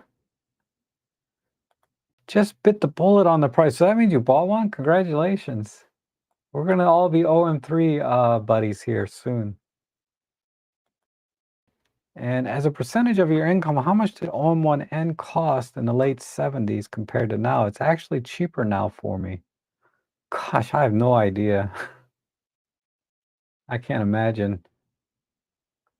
I mean, I'm putting everything on credit anyway, so I don't have I just don't make enough money to buy things cash all the time. I just put everything on credit card and pay it off. Like, I bought a Pentax monochrome earlier last year. I'm still paying for it. I still owe $1,000 out of the 1,600 I paid for it. Because I just checked yesterday. Because every month I, parse out the few dollars I get. So this OM3 at 2 grand, it's gonna take me a couple of years to actually get that paid down. I paid off my OM1 last year, early last year, if not the year before. I paid that off in less than 2 years. Nobody cares. I'm buying an OM3. I think you guys should buy one too, if you like it. If you just like it, if you like the looks of this camera, uh, you should just get it. It's a very capable camera, you know? And I think dollars are adjusted for inflation. No OM3 is about the same price I paid for the original OM1N. Would appeal to a wide range of groups, I think. I guess, but we're not in the same place we were, 20, 30, 40 years ago, right? Cameras back then were always kind of a high end. Well, cameras like this, I should say. I think it was only more recently, like in the 2000s, when digital cameras came out and everybody was in a price war, pixel war, that kind of thing. And that really drove the prices down. So now people, at least for a while, I think people, they just weren't going to pay more than a couple $100 for a camera.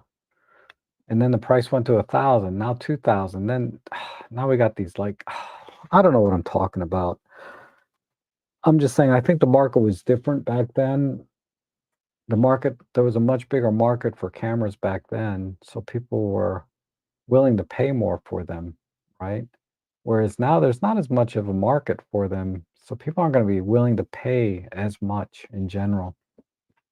The old supply demand, less demand, uh, lower prices.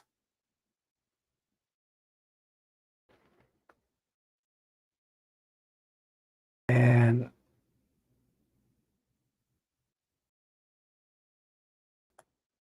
you earn $30 a week in December of 70, and it cost you 129. Wow. $30 a week. I think I make almost that much now. Off YouTube anyway. December of 79, okay.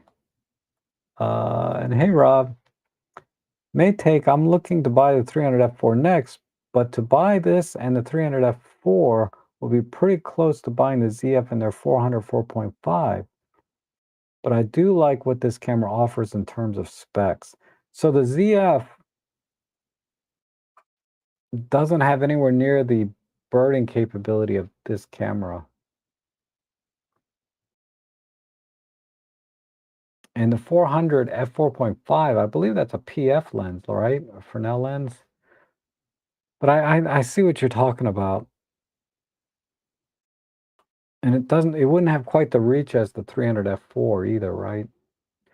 So it's a little bit of a trade-off. A little bit of a trade-off in reach, frames per second, that kind of stuff. So I think, I don't know, Derek, I would steer you towards the OM system cameras over the ZF if you're thinking about birding and wildlife.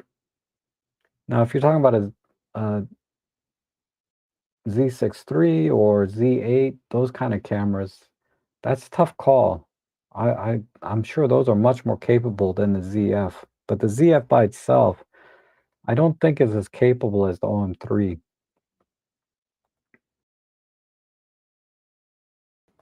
$2,800 for pre-order in Canada. Wow. Why is Canada so expensive? Canada and Australia. You guys pay so much more for stuff. And Jess says, place an order for today for the OM3 and 12 to 45 F4 Pro. Word on the street is they should ship at the end of the month. Wow. Yeah, I think the 26th or 27th is what I was told. So end of the month, basically. I wonder if District Camera has it yet. They don't have it on their website. They didn't this morning. No, it's still not here.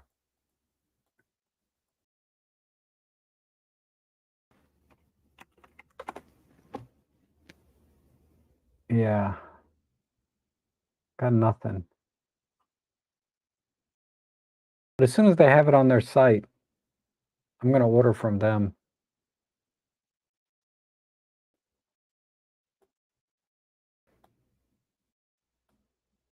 And I probably will get it with the 12 to 45. That lens, still torn about that lens because I have a 12 to 40 f2.8. It's a little bigger than the 12 to 45, but I don't know. Place an order today. Oh, sorry. Cell phones took away some of that market. Yeah, definitely cell phones did. And Patrick is also saying in Canada, the pre-order price for body only is 2,800. With the F4, it's 3,200, not out of line with the OM1 Mark II. Yeah, it's kind of the same price, right, as the OM1 Mark II. And release day savings may be in the, excuse me, the OM3 plus the 12 to 45 F4, that's 300 off already sale price of this lens. I thought as a kit, the 12 to 45 was always about $300 or $400 more. I haven't been shopping kits until now. Yeah, our dollars are getting killed up here in Canada. Ugh, it's rough, man. Because of the exchange rate, I guess. And agree with Rob for birding, maybe 300 f4 OM1 and or OM3 would be better than a ZF. If only for sports, then Nikon might appeal more. But overall, the OM beats the ZF in use. Yeah, I would say so. I mean, I haven't shot with the ZF other than a few snaps, so I can't speak to its birding or wildlife capability, but I just don't see the specs for it. But specs aren't always the whole story, right? So how's the build quality? Feel more like all metal older EM5s or plastic? Oh no, it's all metal. It feels really good. So the metal bits, right? It's all here on top, of course, all on the bottom except for the battery door and the front. The front is metal. Uh, you know, the back, everything on the back is plastic. Okay, so that's how the weight's kind of kept down. but I got a magnet and, you can see it's sticking. It doesn't stick very well, but that's metal, right? That's metal. And then this is metal too. It kind of sticks, see? Right there. I would hold it like this, but that's metal. And then it's metal over here too. Just barely, but it is metal. So, but back here, see like if this, well, the hinge is metal. But see how that just kind of slides off? Because obviously this is plastic. Now this might, yeah, this is not metal, but it's plastic, but it's sticking to the stuff inside. But when I take the battery out and I look up inside here, it looks like metal to me.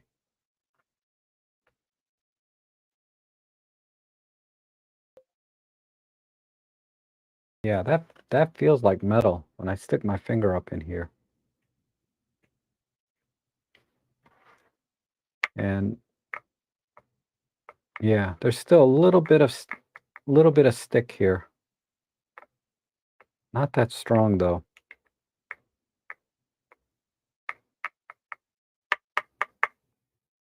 What I need to do, you have to be careful that it's, because this magnet's really powerful.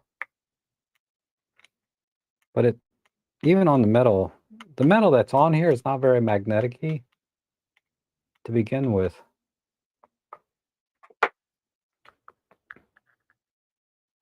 But yeah, I'm pretty darn sure that's metal inside. I can see metal over here and here. This is painted in here though, but it's tough call if that's metal or plastic actually. What I have to do is put this in the refrigerator and then take it out and then, feel it on my skin like this. That's probably the best way to tell. But no, it feels solid. There is no flex. No flex at all in the front of the body here. None. It is solid. See? It just, man, it's well made.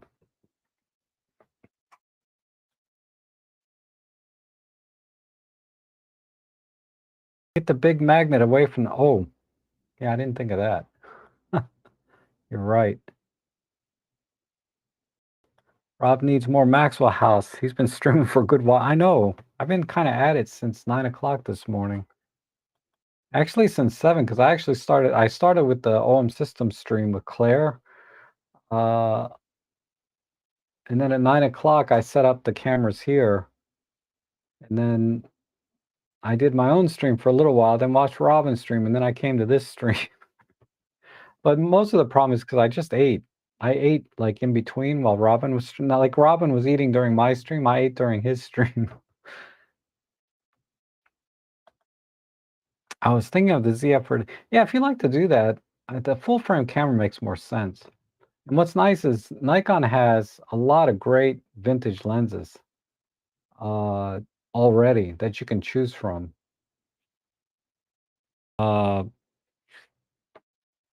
Because the problem with vintage lenses is it's hard to find one that's affordable, that's wide angle. I mean, you can buy the cheap Sears type stuff, but a lot of the Takina things were really cheap. But, if you want a good quality wide angle lens from the film days, they're expensive. You can get nifty 50s all day long for dirt cheap, but a quality wide angle is it's tough to do. And that's what you would need on a Micro Four Thirds to get it like a normal field of view, right? Because the multiplier is 2x.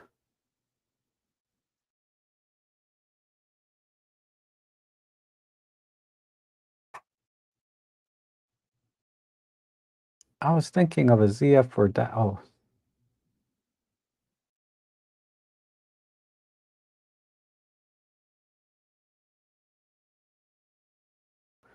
Yeah, I need some more Maxwell House, that's for sure. Uh,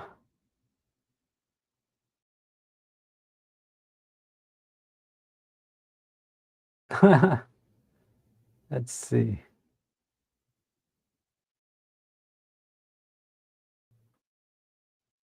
Talking about Robin's stream there. Yeah, he's not a fan of the autofocus on the OM1, that's for sure. Not a fan at all. I don't have any problem. I like it. I get where he's coming from though. But he's not a fan. I know that. Uh, okay, so maybe I'll end it here. If there's no other questions about this camera, uh, it is highly recommended. You know, it's just whether the price point gives you pause or not. It's not stopping me, okay? But I get it.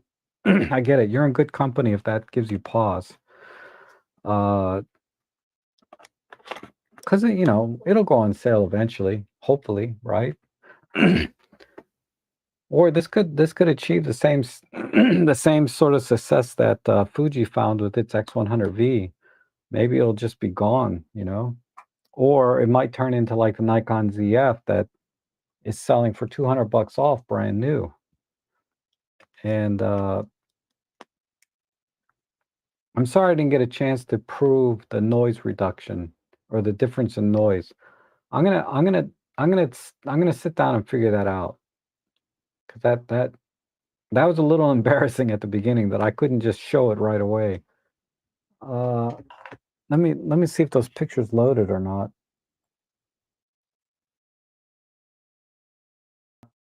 I'm not gonna do it now in the stream. I would bore people to tears trying to dig through all that, but I'll figure it out. Oh, Marco's asking what difference in noise. What I found was like, and I was doing some night sky photography with like 15, 20-second exposures, and the noise levels on the 20 megapixel like EM5 Mark III was much higher than the OM1. Like a lot of chroma noise, color noise. You know, luminance noise was about the same, but the color, like all the little red, green, blue dots all over the place, was horrendous. And when I used the OM1, I didn't have that problem. So because someone had asked the question, how is the noise, dynamic range, all of that? It's virtually identical. They're you know, when you push a camera to its limits, there is more noise on the older sensor. But ultimately, if you expose your image properly, you know, you're gonna be get the same performance out of either sensor. But I noticed right away the noise difference when you are pushing things like 15, 20-second exposures is when it started to show up, right? So that's what I was talking about. But I'll make a video to try to illustrate that in more controlled, repeatable conditions so that because there's a lot of people have an OM1 and the older 20 megapixel sensor, they'll be able to test it themselves. I need to make a repeatable scientific method style type video about it. I just tried to wing it here in the stream and I failed miserably. I thought it'd be a simple, like, just take a picture and show you, but it's not. So I'll figure it out. Okay, trying to compare daytime long exposure to nighttime long exposure, literally night and day, 20 photons per second versus 40,000. Yeah. Yeah, I like I said, I need to do it. I'll work it out. I'll work it out. Maybe I do need to just do it at night again. Um, because it would be hard. I thought just pointing the camera under the desk where it's dark would be enough, but I'm not. You know, I need some Maxwell House. That's what I need. But you guys, thanks for joining me today. I hope I answered all your questions about the OM3. I'm gonna make a video about it later. I hope. I'll try. But you guys are awesome. Thanks for being here. I'll see you again soon.